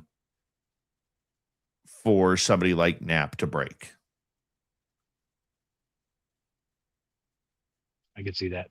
But then again, we have also, to muddy the waters a little bit further, okay, we also know that many in the UFO field have gone across the pond to England and the United Kingdom and built their own little database of journalists, YouTubers, podcasters to help get the information out. And a lot of this story is being broken by people outside of the United States. Look at Ross Coulthard. He does all his work from Australia. Okay, Christopher Sharp from liberationtimes.com. He does all his work from the United Kingdom. So I think there is a little bit to that where I look at it and I think, okay, well, maybe Mark Christopher Lee is somebody who would maybe get a hold of that if he had a relationship with Bigelow. I agree with that. All right, let's get over to our next big story, which is an update on Major General Neil McCaslin, who's missing. I don't know if you saw this report or not, but the Bernalillo County Sheriff's Office released a new statement on that. Do you have that one, or do you want me to run with it? I only have a snippet of it, but I didn't have enough of it as quick as possible to talk about it. I'll read this. It's going to take a few minutes. Yeah. I'll read this and then we'll get your reaction to it. Okay. Absolutely. So this came out this afternoon that the Bernalillo County Sheriff's Office continues the missing person investigation into the disappearance of 68-year-old William Neil McCaslin, last known to have been at or near his residence in the area of Quail Run Court, New Northeast, on the morning of Friday, February 27th. A silver alert remains in effect and Mr. McCaslin remains missing. As previously stated, Mr. McCaslin is a retired U.S. Air Force general. BSCO is the lead investigative agency and continues to coordinate with partner agencies in support of the investigative follow-up and search operations, including the FBI Albuquerque field office, when tools, tactics, or techniques can assist. Search resources are coordinated through the New Mexico Department of Public Safety and New Mexico State Police Search and Rescue System, with volunteer search teams assisting as requested. Now, tomorrow marks 2 weeks since his disappearance. BSCO is releasing the following verified timeline to provide clarity on what is known. On February 27th at approximately 10 in the morning, a repairman was at the residence and interacted with Mr. McCaslin. At approximately 11:10 a.m., Mrs. McCaslin left the home for a medical appointment. At approximately 12:04 p.m., she returned home and Mr. McCaslin was not there. His phone, prescription glasses, and wearable devices were located at the residence. Mrs. McCaslin Wilkerson began attempting to locate Mr. McCaslin and contacted family and friends. At approximately 3:07 p.m., she reported him missing and the investigation began immediately. As the investigation has progressed, BSCO has identified items believed to be unaccounted for from the residence. Investigators believe Mr. McCaslin may have been wearing The shirt shown in the attached photo, which we obviously don't have a copy of the photo, but here's a description. The photo depicts Mr. McCaslin wearing a light green, long sleeve button up outdoor shirt. Additional items believed to be missing, including his hiking boots, wallet, and a .38 caliber revolver with a leather holster. Investigators also located a gray U.S. Air Force sweatshirt approximately 1.25 miles east of the residence on Saturday, March 7th. The item was collected and processed. No blood was detected during the initial processing, and initial analysis is pending. The sweatshirt has not been confirmed by family or friends to be associated with Mr. McCaslin. However, it prompted an additional targeted search effort in the area. BSEO continues to pursue all credible leads and follow-ups on every tip received. While there is currently no evidence indicating foul play, investigators are examining all available information as the case remains active. Investigators have explained and expanded a neighborhood canvas to more than 700 homes, requesting security videos and information. Additional search efforts have included drone operations, helicopter support, ground searches with search and rescue teams, and canine searches. To date, BSEO has not received any confirmed sighting or confirmed video showing Mr. McCaslin leaving the area or indicating a direction of travel. Search efforts are investigative. Follow-ups are ongoing. The silver alert was issued based on the information available early in the investigation that indicated Mr. McCaslin could be at some level of risk and that additional public assistance was needed to locate him. Due to privacy laws, BSEO will not release medical details or speculate about his state of mind. BSEO is again asking anyone in the area to check and submit security camera footage from Friday, February 27th and Saturday, February 28th, particularly between 9 a.m. and 2 p.m. in and around Quail Run Court Northeast and routes leading away from the neighborhood. If you are in the foothills or on the trails those days, please review any GoPro or phone footage and submit it. Anything may help. So go ahead. It's also noted that his wife, when they said that they wouldn't give any mental health issues or anything like that on him, she did state, though, that he does not currently have dementia or disorientation. And that was something the sheriff's office continues to cite as unspecified medical issue as a primary reason for the urgency of the search. And the fact that he brought his gun, his wallet, and they found those are just some of the things that she noted that was missing. So, and there's an FBI, they want everybody to contact the FBI in Albuquerque field office for this as well. Those are the snippets that I had on it. And that's the reason why and for anybody that's listening to this, I was air quoting exactly what was missing because that's all I had in my notes currently. But yeah. Well, here's the other thing that we need to figure out. Okay. By the sounds of it, if they check neighborhood cameras, Ring and cameras, they did not see him leave the area on foot, that's a good indication that somebody took him.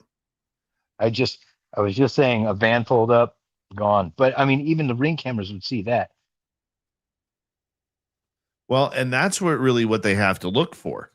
You know, I mean, we have to remember, even in today's society, there's probably a lot of areas that don't have those ring cameras, especially if they're in a suggestively safe area or a private subdivision or something along those lines, a gated community, whatever it may be. Well, based on my primary source of clients that I deal with every day, when it comes to gated communities, now I'm not in Albuquerque, but in the region that I am, which, I'm in Southern Oregon. Hold that thought. We got to go to break. We're going to continue with the McCaslin story when we return for the final half hour of Spaced Out Radio. UFO Max's Grant Baker coming up on the UFO Report. This is Spaced Out Radio and your host, Dave Scott.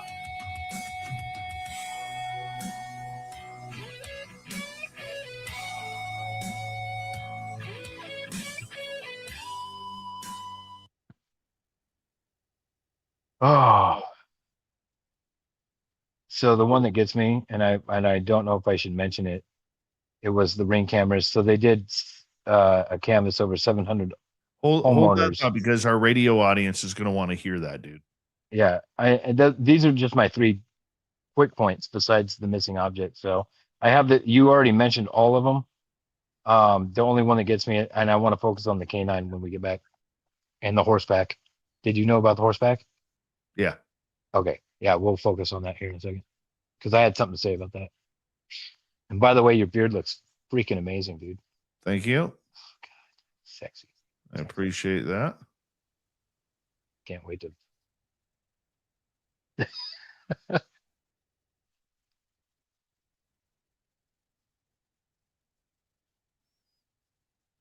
Oh, goodness. This show's flying on by tonight. Oh, yeah. You were having fun earlier.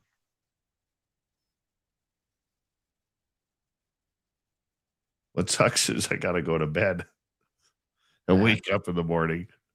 Oh, tomorrow's going to be not fun for you, my man. No. Been through that many times. Oh, yeah. Do not envy you. Yep. Oh, they're the worst. Hundreds of them. Hundreds of them. Oh, yeah. I know. You only made us $48,000 last month. What is wrong with you? Mm-hmm. Oh, gosh. Okay. Sorry. It happens. It happens. Sorry, couldn't make you 49,000. Gee, many crickets. Oh, that is the best. I got to find out where she got this. So I'm drinking it's a mushroom soda pop, and it tastes just like root beer. It's made from mushrooms? Yes, and it's not kombucha. It's got this in the bottle. You find it where the kombucha is, and the bottle has a brown label, and they make cola, root beer, and some other stuff, and it's all mushroom, and it has licorice in it, like lion's mane, and all these different types of mushrooms. It is not. It's lightly carbonated, but I think it's more natural carbonated, so it's very light, and it tastes exactly like root beer, but it's like super good for you. Mushrooms supposed to help you heal. That's why I'm drinking it. And she's like, try this mushroom drink. I'm like, no, thanks. And she's like, you should try it. And that's what I'm drinking right now. And holy mackerel, if it wasn't $5 a bottle, I'd drink it every day. How much a bottle of Pepsi down there right now? So your best bet, if you buy a 12-ounce like can of soda, is probably $2. If you buy the next size up in the plastic bottle, it's like $2.49. If you buy a 1 liter, it's $2.99 to $3.20 something. But if you buy a 2 liter, this makes no sense. It's $2.99. So you can literally buy a 2 liter for less than the cost of a 1 liter. From the can, you go to the first plastic bottle. Those have jumped up here to almost $4 a bottle. Yep. It's ridiculous. Dude, so our gas prices in Oregon jumped exponentially. Of course, after Epic Fury started. So I went out and I told my wife, I said, hey, because I can't drive legally, I can't drive right now because I got a cast, so they won't insure me. And so she's been doing all the driving, and my Yukon. So I got a Yukon XL 2500 outside, and it has a 42-gallon gas tank. And I said, hey, can you go fill that up real quick? So she fills that up. She's got her Cadillac filled up. I got my big truck filled up, and I got 92 gallons of diesel in that truck. And then I also have my OBS Chevy filled up, my Jeep filled up, the Bronco filled up, as well as my company van and my Caprice, which is 26 gallon. I'm sitting on over 200 gallons of fuel plus gas cans. And I bought it all for under $3 a gallon, except for the diesel. And then now everything's just way up. Gas prices are up $4, over $4 a gallon. It's just, I mean, ridiculous. I can't complain knowing what you pay for fuel, so I'll just shut my mouth now. Yeah, and we make it. We make it I here. know. Oh my gosh. So Mhm. I did watch this post on this gentleman that is in he's one of the big oil companies. And this is kind of an old post, but it is something that I've been talking about for many years where I don't think Yeah, the speed it up. We only got 20 seconds. he said the earth makes the oil, it's not from the dinosaurs. I agree. I agree. We got 10 seconds. Thank you, Deborah, Brian, Kmart, and T-Bone for the super chats. Greatly appreciate your love. Here we go, everybody.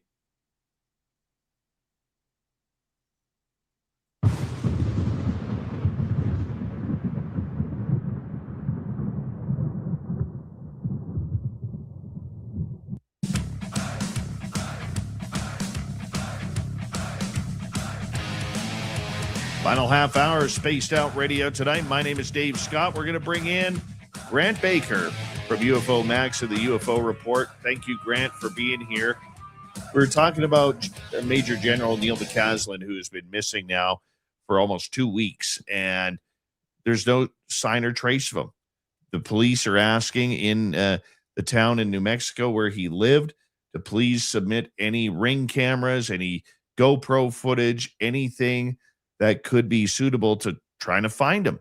Yet none of the neighbors, as far as we know, saw any vehicles pull up. Their ring cams or their security cameras haven't caught anything, but nobody has seen him walking down the street. Nobody has seen him going for a jog. Nobody has seen him leave. Weird, man. Oh, it's super weird. So they canvassed over 700 homeowners for ring camera and security footage and nothing. And on top of that, when they're using horseback, teams and canine units, I don't know if anybody's ever watched those shows, Mythbusters, where they tried to hide and they had a canine unit out there and they still got found even a mile away. Like a canine unit couldn't even find this guy or even track him. Something's going on here. Was he picked up? I don't know. I don't know. It's very odd to me. Very odd, just like it is to everybody else. And I don't know if this has anything to do with UFOs. And for people who are wondering who General McCaslin's all about, well, in the WikiLeaks links before this whole disclosure movement started in 2017, there was a WikiLeaks link of emails that involved General McCaslin, Tom DeLonge from Blink 182, who started the To the Stars Academy, and John Podesta, who was Hillary Clinton's campaign manager for her presidential run. And prior to that, he worked for President Obama. And when John Podesta left Obama's office to help Hillary, he said his biggest regret in leaving his position was not securing the hashtag UFO files, hashtag the truth is still out there. So it all kind of ties together. McCaslin was in the know of everything that was going on. This guy was an aeronautical engineer. The guy was brilliant. Okay. And he's been retired, yes, but guess what doesn't retire? The knowledge in your brain. I don't think it was some UFO person who took it.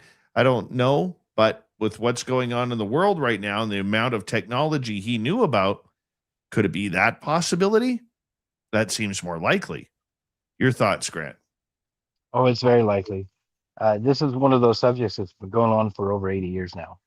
And anybody that is in the know needs to be hush hush. He knows he's in the know, whether he's retired or not, just like you said, it's still in his head.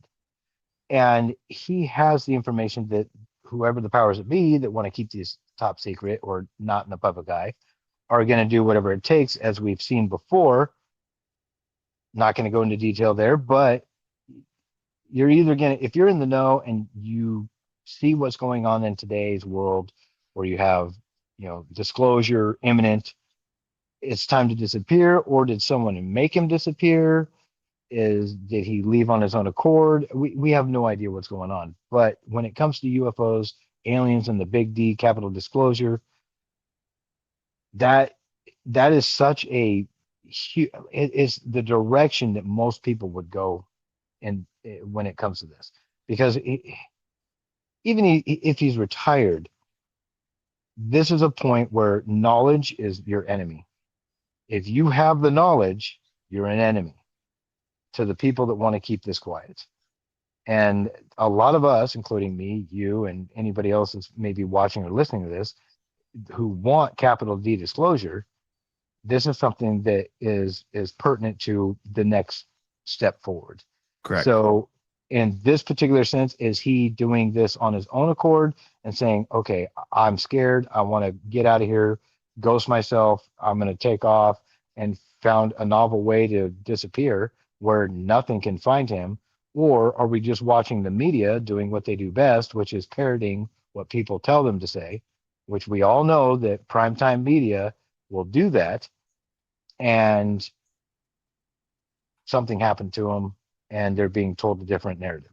Like this is one of those things like we're all on the edge of our seats on, because we have a gentleman that has the information that won't tell it, and or maybe he will, and that might be why they're looking for him. Or maybe he took off because he doesn't want to be in harm's way, so to speak. Like this is a very edge of your seat situation. Well, I agree with you, and it's a story that we're going to have to continue to follow. But the one thing I don't like about the UFO field is immediately people are saying he got taken because of his knowledge of UFOs. Somebody grabbed him about the UFOs. Even his wife joked in her statement that maybe he got abducted by aliens, right? In the statement that she put out. And I just look at this as something along the lines of, I'm sure it's probably going to end up that there's some sort of foul play. Something will pop up. But I don't believe for a second that this situation has anything to do with UFOs, even though he was read into the subject. Correct. And the funny thing is the FBI already stated that there seems to be no foul play, quote unquote, involved so far. Very true. We only got a few minutes left before we're going to get to Grant's top 5 pet peeves. What else you got for us, Grant? Oh my goodness. So I started doing a whole bunch of digging, as you know, when it comes to quite a few things.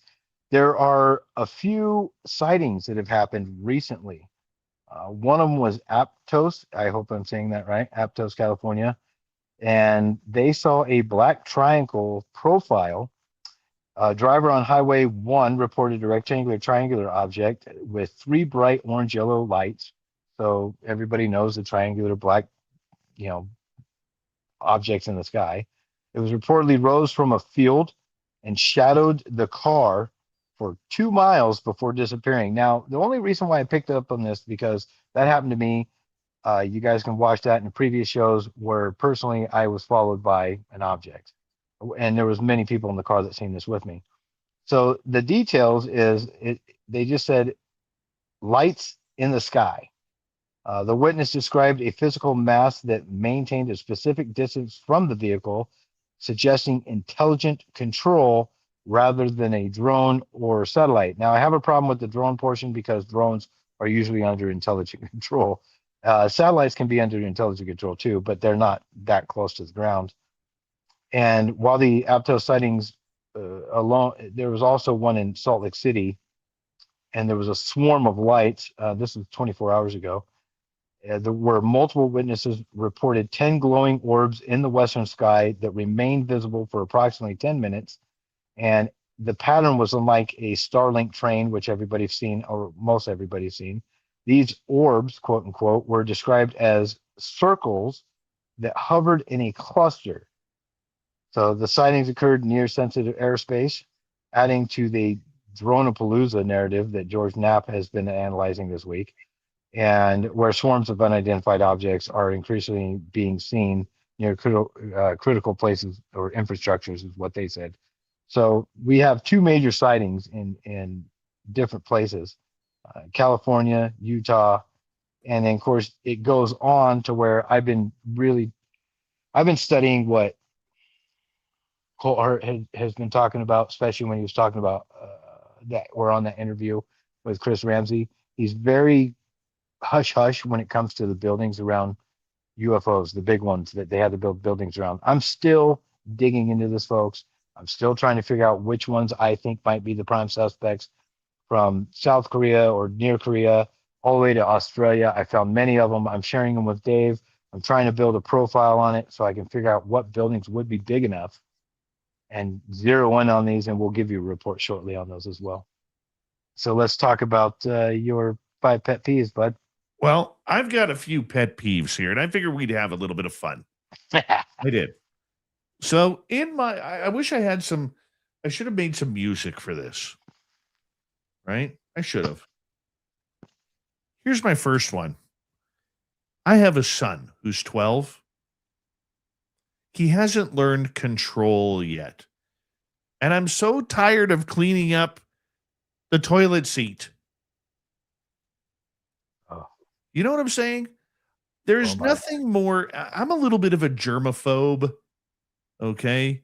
There's nothing worse than you go into a bathroom. It doesn't matter whether it's my place, your place, whoever's place, and there's puddles on the toilet seat. That drives me nuts, man. Drives me nuts. Can't handle it. Okay.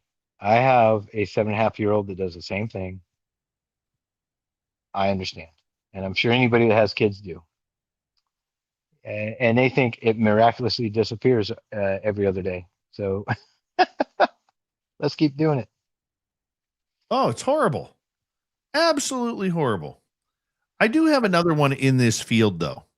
And this really, really steamed me the other day. It did. Because I'm always looking, Grant, you know, as a show host, you're always looking for somebody who's putting out information for a potential interview. So this lady, I'm not going to mention her name because I don't want people to go to her channel and support the BS that she's pulling. And I think she's doing it honestly. I think it's honest BS. She puts up this video saying that a swarm of UFOs being filmed in the sky. And what it is Starlink coming up from the horizon, and you see the one twinkling light, you see the next twinkling light, the third twinkling light, the 7th twinkling light, the 9th twinkling light, the 14th twinkling light. And everybody in her chat section is trying to tell her it's Starlink. Yep. And she's arguing the point. It is not Starlink. I've seen Starlink before. Their lights don't twinkle. Well, you know what causes lights to twinkle? When you're coming up on the horizon. If there's moisture in the air. If there's smog in the air. Okay? And other people were defending her. And all I'm thinking is, this is what kills what we do. It doesn't matter whether it's ufology, cryptids, paranormal. When you're putting out things that are not true, it hurts what we do, Grant. Oh, yes. We're all craving for the public, the mainstream public, to accept what we do. And we both know her. Well, you've seen the videos too? I saw it. Yeah. I know exactly what you're talking about. It's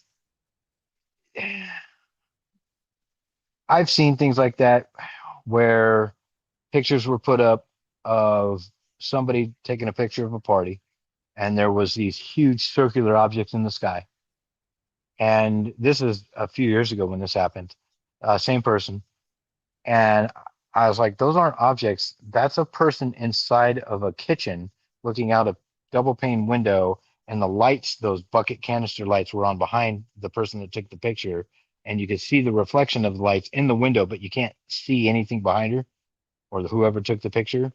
And it was the same incident. It just takes a little bit of, just, what do you call it? reasoning and common sense, and just deductive reasoning is all it takes. But there are a lot of people that get super excited, and I understand that, and they see these and they're just like, oh, this is great. It's even happened to people like Lou Elizondo, especially when that one the UFO on the ground where pilot took a picture of the two crop rings from Yes. whatever. It happens, but they defend it wholeheartedly, because it is what it is. They're vehement about it and adamant. They mean well. Just I think a little bit more. What's the word? Studying the context of what's going on there before you post it, it goes a long ways. I would agree. What's your next pet peeve? Oh boy. So since you brought up the toilet one, I have another one. I have children, as well as you do. Dad, I want to try to make eggs today. Okay. As I'm laid up on the couch, thank you for making my eggs. I don't complain about anything when they do it because I'm not there to teach them the correct way to do it. But then everybody goes to school and everything, and then I get up in my wheelchair and I go over and I see the pan of crusty egg burnt across the side of the pan, left on the stove, and I'm like, oh my gosh. And then the butter dish is sitting out, the knife is still there. It takes 5 seconds. Turn on the hot water, heat up that pan, get it scalding hot, rinse it into hot water. That's enough to kill everything. Just put it away if you're in a hurry. And that's leaving messes when it would take 10 more seconds just to clean it. That is a good one. It's not my ultimate pet peeve, but it's a good one. I didn't cook for 10 years because my mom scolded me for getting up before my parents and preparing them breakfast, and I made a mess on the kitchen counter.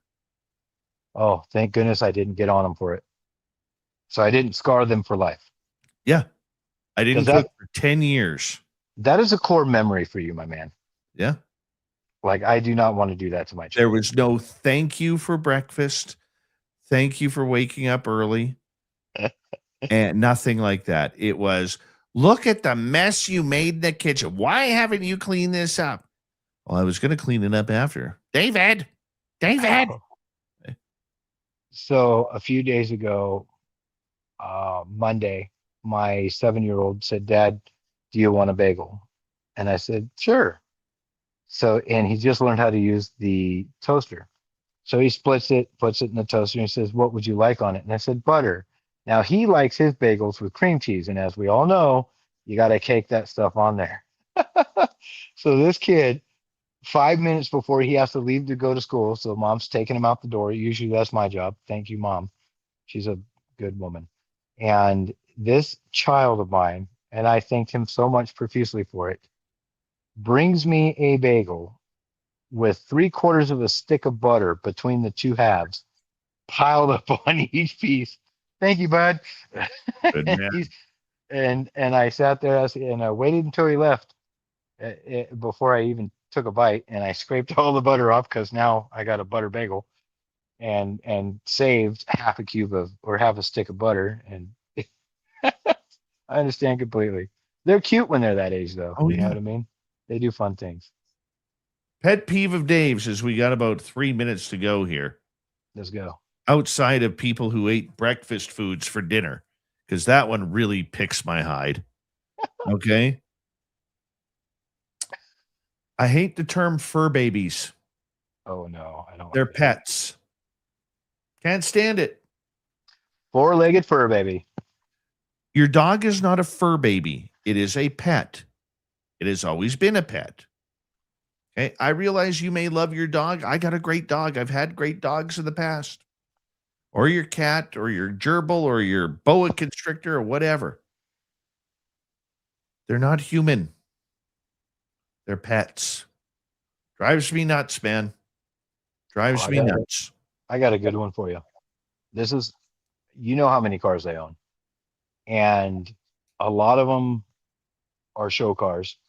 And this goes with every child of mine. My youngest does 2 different things that really drive me crazy. My oldest children know not to do either of them.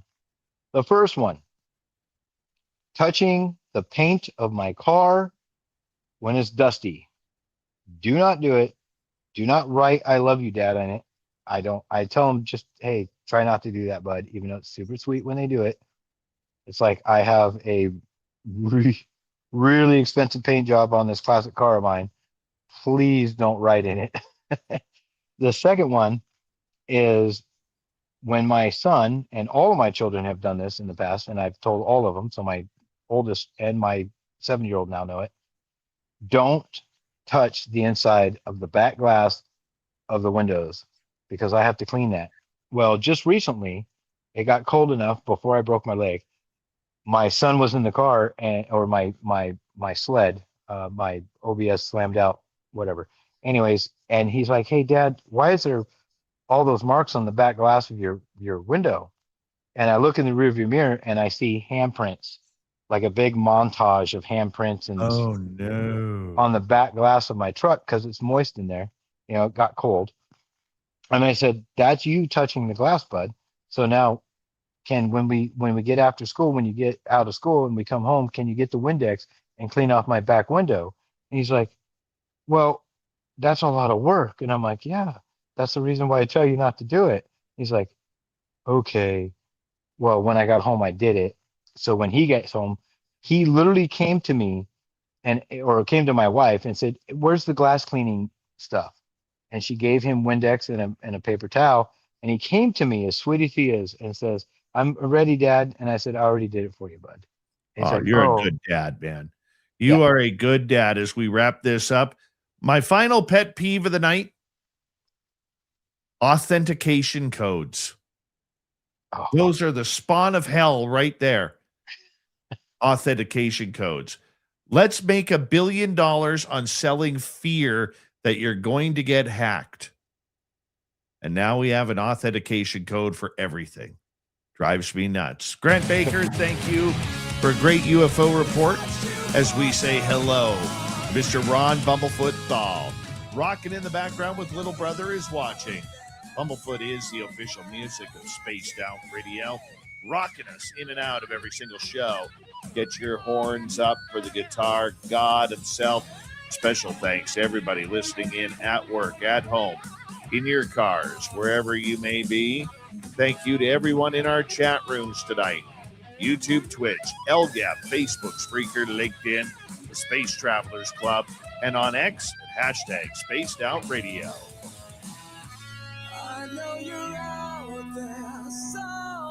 Remember, this show is copyright by Spaced Out Radio and Bigfoot Broadcasting Limited. Thank you so much for choosing to share your evening with us, because together, my friends, we're watching. We own the night. Mr. Bumblefoot, we need a favor. We need you to take us home.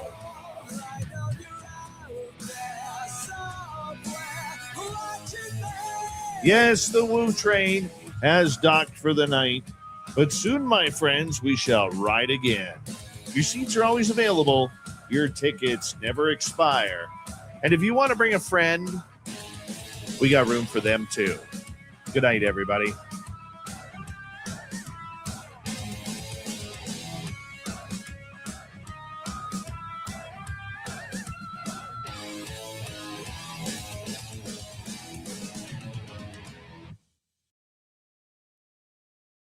Good job, little Granty Baker.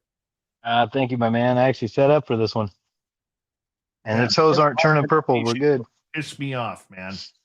What's that? Those authentication codes just piss me off. But it makes for good Hollywood media. The hunt for Red October.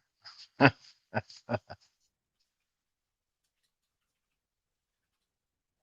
her done. Nobody cussed on your show tonight? What's that? Nobody cussed on your show tonight? No. Good. Oh, fuck. I know. Oh. There must be some caffeine in that. I'm feeling jazzed. All right. I'm gonna start sending you pictures of women as centaurs and Women are minotaurs. centaurs, yes.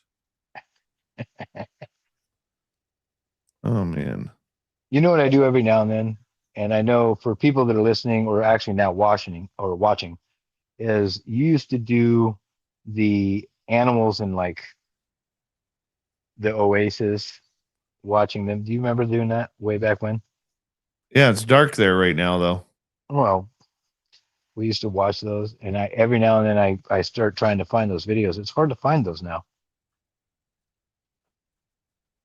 Oh, let's see what we got here for you, Grant. Oh, here we go. Hold on.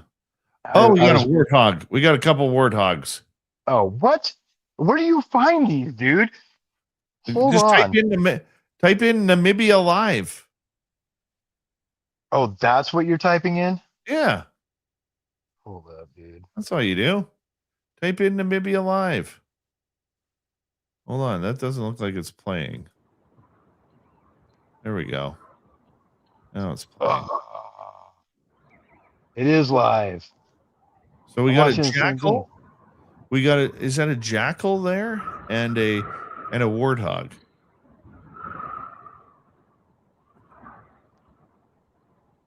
Oh, look at a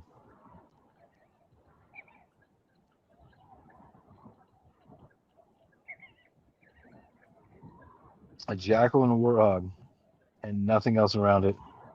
Yeah, except that bird.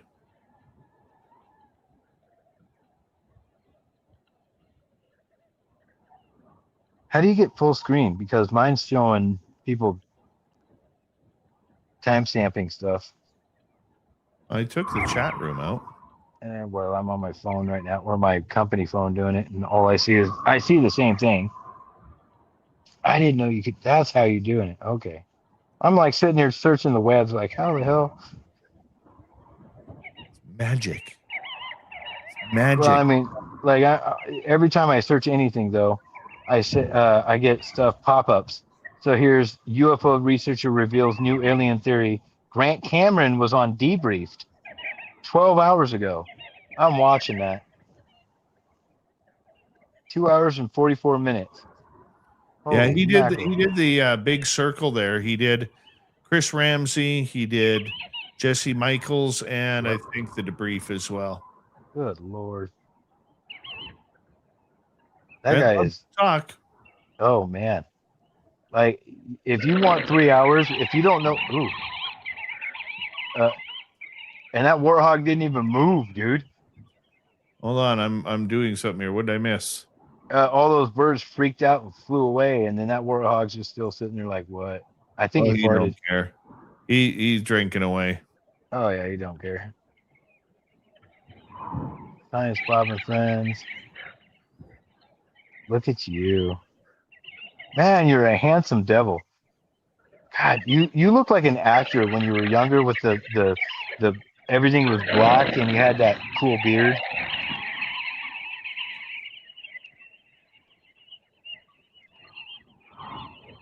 I'll show you my favorite picture of myself here. It's a black and white one of me. I look pretty badass in it. It's probably the same one I just saw. Am I in a toque? No. You know what a toque is? This one you're wearing clothes, so I don't know. A toque is a beanie. No.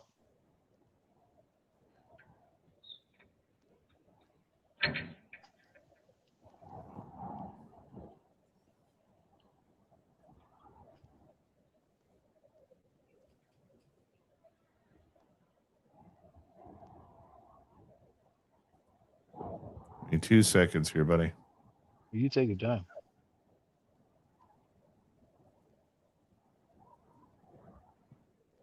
I'm talking about. Oh, you might be getting ready to pull away here. That one. Look at you.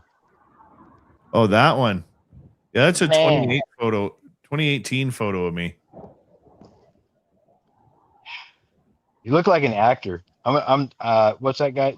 Gerard Butler? You look like you're ready to do some kick-ass films. Yeah, that was back in the thin days. You're still thin. You worked hard for it. Okay, we might have to find something else here because it's getting a little boring here. Oh yeah. Well, I'll tell you right now, everybody. So when we're ready to do another SOR party, and you meet Dave in real life, for anybody that hasn't been there, go.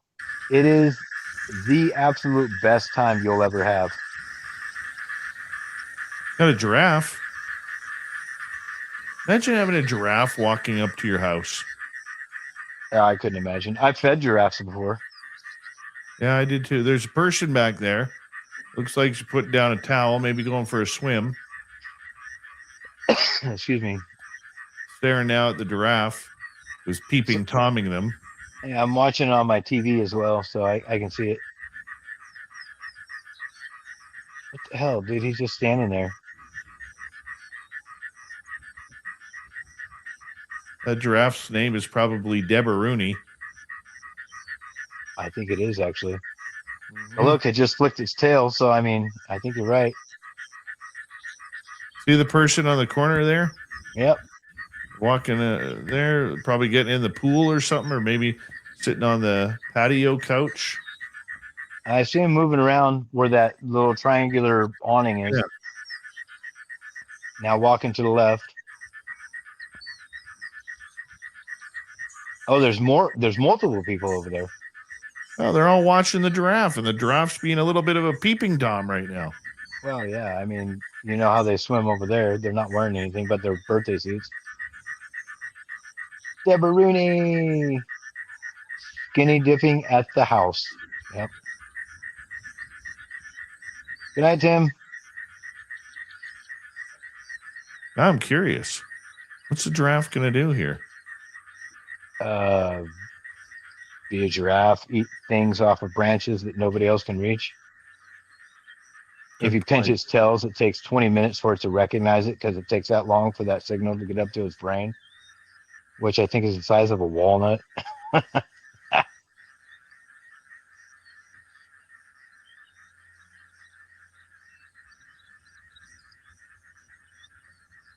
Ooh, we got a cougar on the prowl. Where?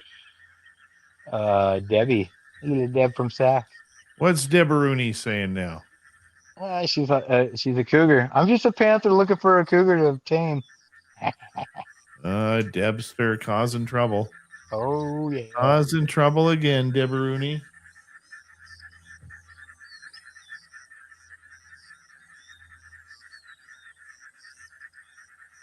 I wonder if that person knows there's a camera on their house. Oh, they probably do because that's probably some resort or something. Oh, it has to be. You know, so they obviously know it's probably put there.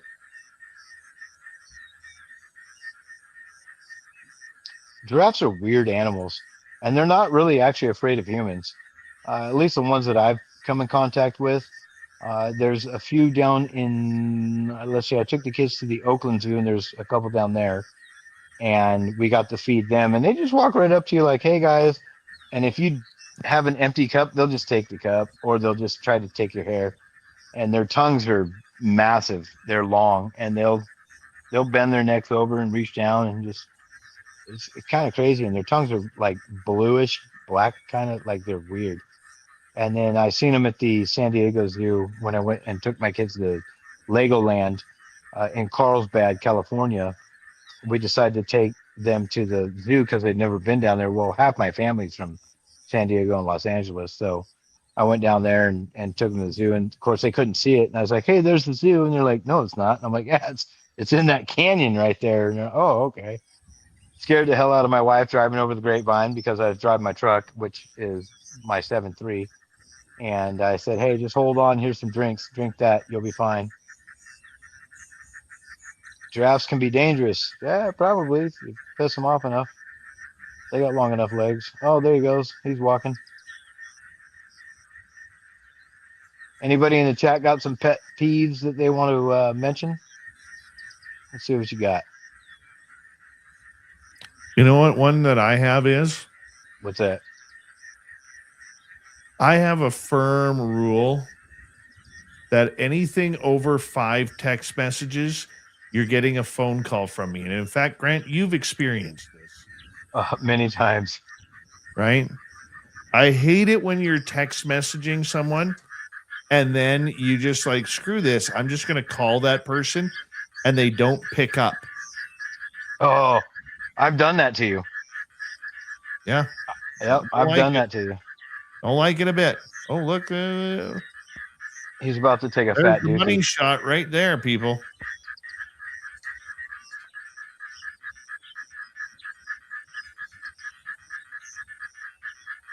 Debaruni's trying to sneak up for a closer view on them humans.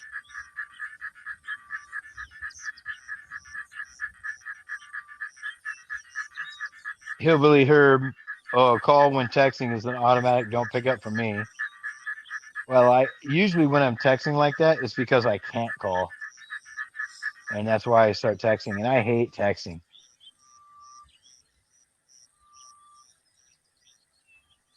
Oh, Jay Truthseeker, when people call their partner baby, I always thought that was kind of weird. So I started doing that with my wife. And when I don't call her baby, then she knows something's up. Oh my God, Joe Monk. That is a huge pet peeve of mine. Usually when I'm on the freeway. So his pet peeve is people that don't know how to merge onto a freeway. Oh, that bugs me. Oh my God. So I had a Cadillac. I think it was my 4th or 5th Cadillac. I don't remember. It was blue. I'll send you a picture of it. It had asshole lights. And even on my normal running lights, it was bright. And this trucker, I was headed towards exit 55 on I-5 going home. And I went around this trucker and got in front of him. And he high beamed me for like 20 seconds. And I knew why he was high beaming me. So I got back into the passing lane, slowed down, got back behind him, and showed him what brights really look like. And he did not like that at all. But I'm very respectful of most truckers, except for that one. Are these long neck horses? Give me 2 seconds. I can't really look right now. Yeah, you're good.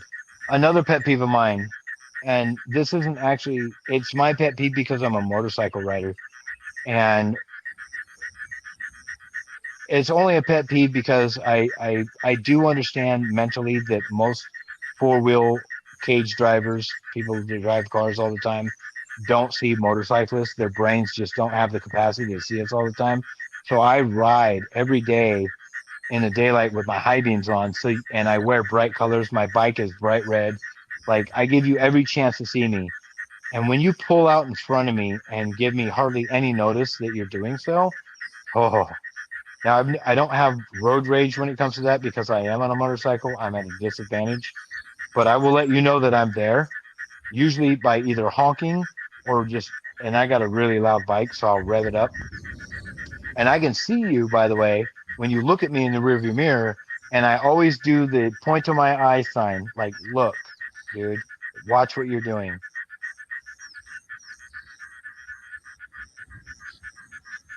Oh, Randy wants to ride the big horsey.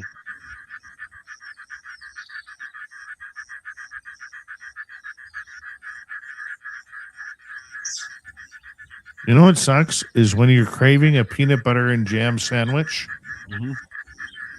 and you have the peanut butter, you have the jam, but you don't have the bread. Tortillas, bud. You got to go old school. Tortillas or saltine crackers. I'm sorry, I don't have Bannock sitting in my cupboard right now. Or you're craving a peanut butter and jam sandwich, and you have the bread and you have the peanut butter, but you don't have the jam. You have honey or bananas. Sometimes you don't have. Let's go to Tembe here. Hold on. Let's wait till the commercial ends. Tembe usually has some good make biscuits. You got flour. You got some. Yeah. If you got 1 to 4 correct, you're a chaotic 3 ads thinker. to get to this. If you got 5 to 8 That's why I pay correct, for YouTube, baby. No elephants there. Take an IQ There's some test. over there underneath the tree. So my last IQ test was about. Oh, it's 4 years raining ago. there. That's why. That's why whatever's standing underneath the tree is staying dry. Okay, let's go to a different channel. This one's going to be boring. Let's go to Rosie's Pan. See what's happening in Rosie's Pan. Oh, it's overcast too. Watch one time a hippo in this little thing here take a giant deuce, and it was spreading around the water, and then the elephants came in and they were drinking it. Like, that's wrong. Thing with Rosie's Pan here is you never know what's going to pop up. I actually just went up to Canada and got a peanut butter and jelly. Jam's better. And good for you.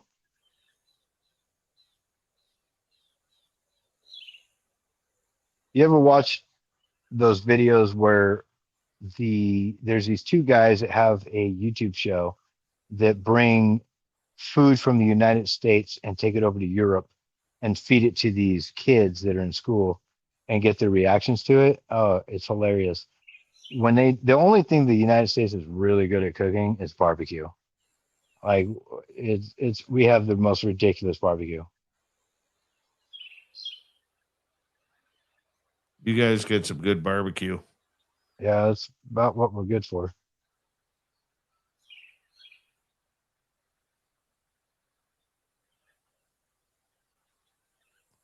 I like a good barbecue. Where the hell's there's nothing out there. Hippos are dangerous. Yeah, I wish they had one in the Amazon. Dude, that place is scary. Like, if they just had a rolling video just like this of the Amazon and just basically out in the middle of the wilderness, you'd probably see some crazy stuff.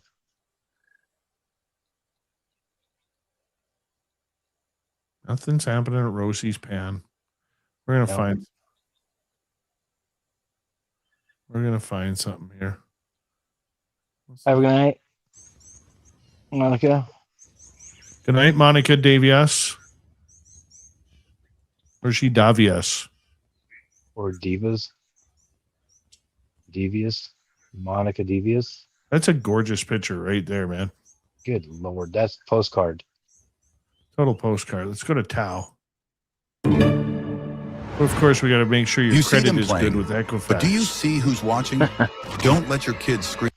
Thieves. Yes. What do we have in the background there?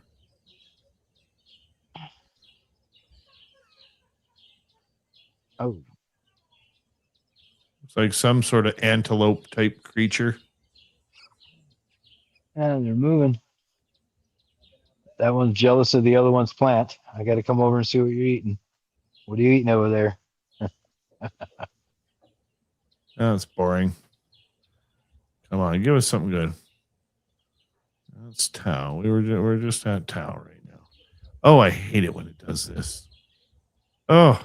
So Dave, I got a real question for you. I know we like watching this, but when it comes to those videos that you're laying in bed, you're watching your phone, you come across a video and you just can't stop watching them, what is it?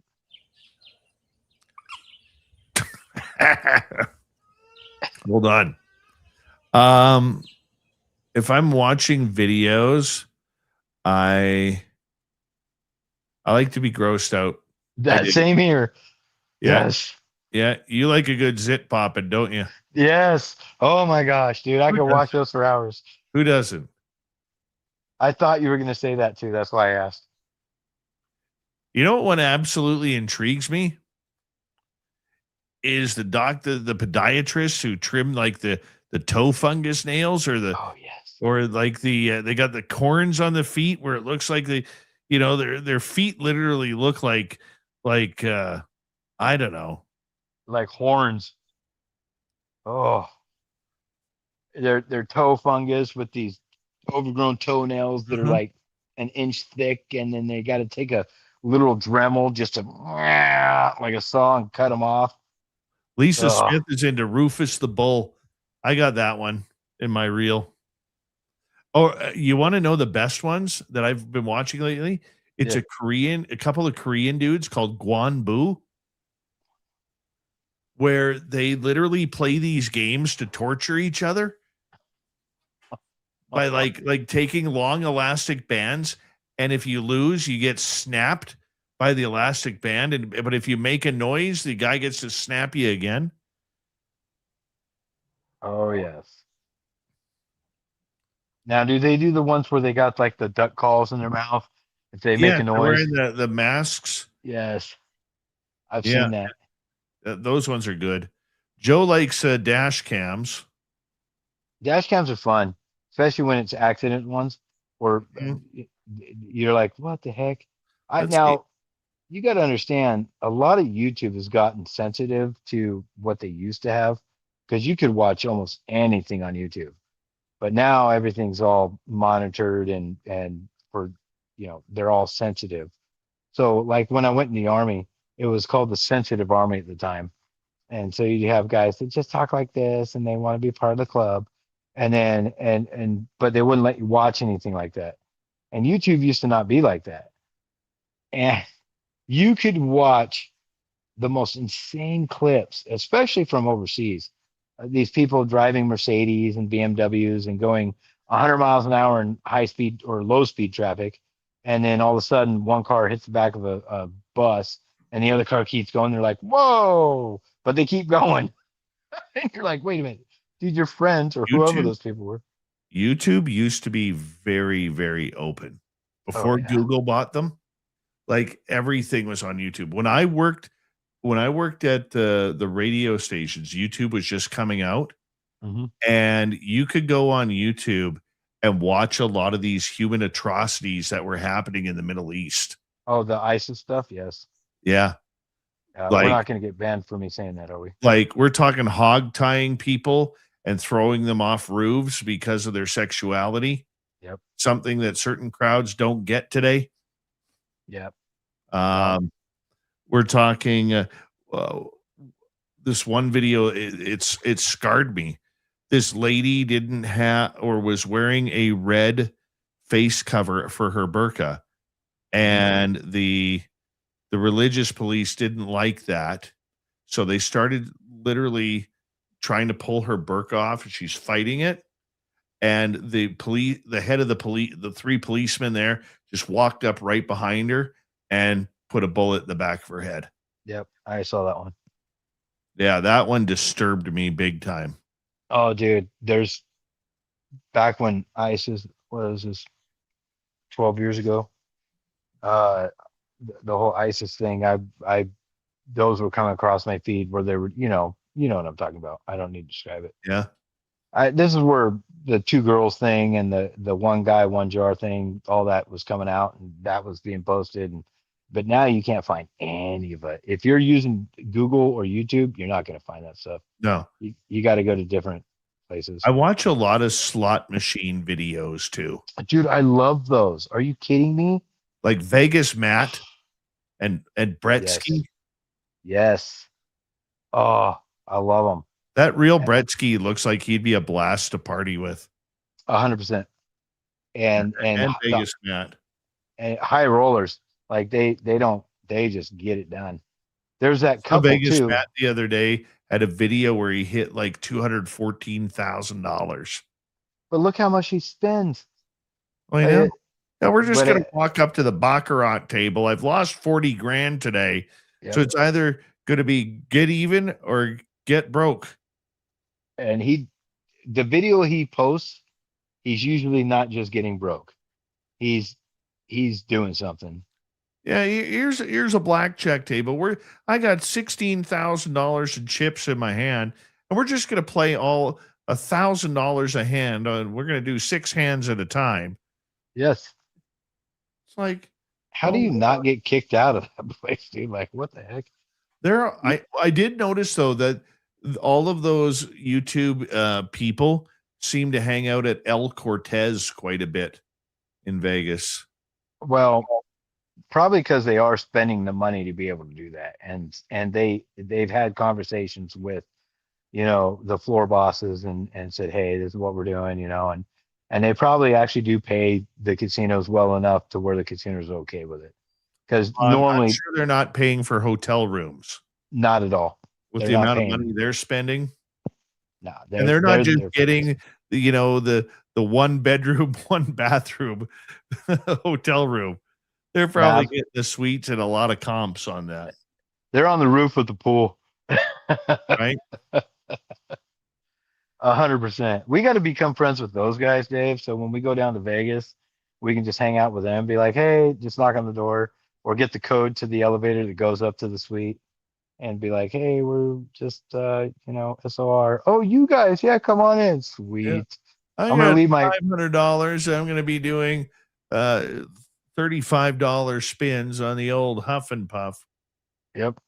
Well, I mean, when I came to see you the very first time in Vegas, the very first thing I did when I got my bags in the room, we pulled out $100 a piece, me and Dan, Sexy Dan did. And I walked Sexy Dan. Oh yeah, he's doing good. And then I walked over to the roulette table and he's like, what are you doing? And I'm like, betting $100 on black. He's like, what? And I'm like, it only happens twice. So if I get it, you got to do it too. He's like, okay. So I set $100 down on black, $100 chip. Got it. Bam. Doubled my money. And he's like, what? And I'm like, there's only one more shot to do this. So if you're going to do it now. So he does it, wins. Bam. Next one, red. Told you. Let's go. And of course, Dan was paying for all my drinks that whole week that I was there, 4 days that I was there. And so that made it really nice. And then that made it so I could start sharing chips with everybody else. Oh, gosh. Dude, you were getting IV in your room. You were going so hard. Oh, it was so great. When I woke up for everybody that doesn't know, I left my glasses in your room, which is awesome. And because you sent them back to me. And this is when you say germaphobe, my glasses came back cleaner than they were made. Thank you, Dave. And but I wake up to this Asian guy with an iPad in my face, and I'm on my bed just like laid out. And my brother's like, just sign it. I'm like, what? And I can't even see what's going on. I see this bright screen. And he's like, can you sign this? I'm like, okay. And I just sign it. And I'm coming to, and he's like, you're going to feel a pinch. And I'm like, what? And he puts an IV in my arm. Within 30 minutes, folks, I was standing up, had to pee like a racehorse, felt great. I'm like, I don't know what you put in that, but I had drank more than a full football team could drink and kill them all. And I'm still alive. And this guy's like, yeah, you guys ready to party more? I'm like, yep, I'm going to go see Dave.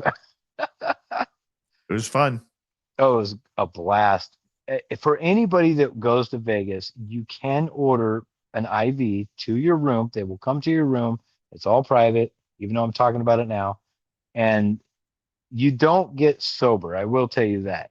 Because I was still intoxicated when he did this. You're intoxicated, but you feel like Superman. And you're like, I can keep going. Let's go. And you go out and you can tackle the world for the next 24 hours. The flight home wasn't so fun, but very true. Oh, but the whole boys party. and girls, we're going to wrap this up.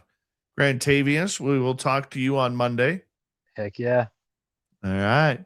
To the rest of you, thank you to Deborah Rooney ×2, Brian, Kmart, and T-Bone for the great super chats. Don't forget, if you haven't already, give us a thumbs up. And also, let me know your favorite monsters. Do me the favor. Leave that comment below. Let me know what you thought of Brian and your favorite monsters. I want to know about it. Have a good night, everybody. Stay safe out there.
Stay healthy, my friend. You too. If you need bail money, give me a call. Always, Dad. Take care. You too.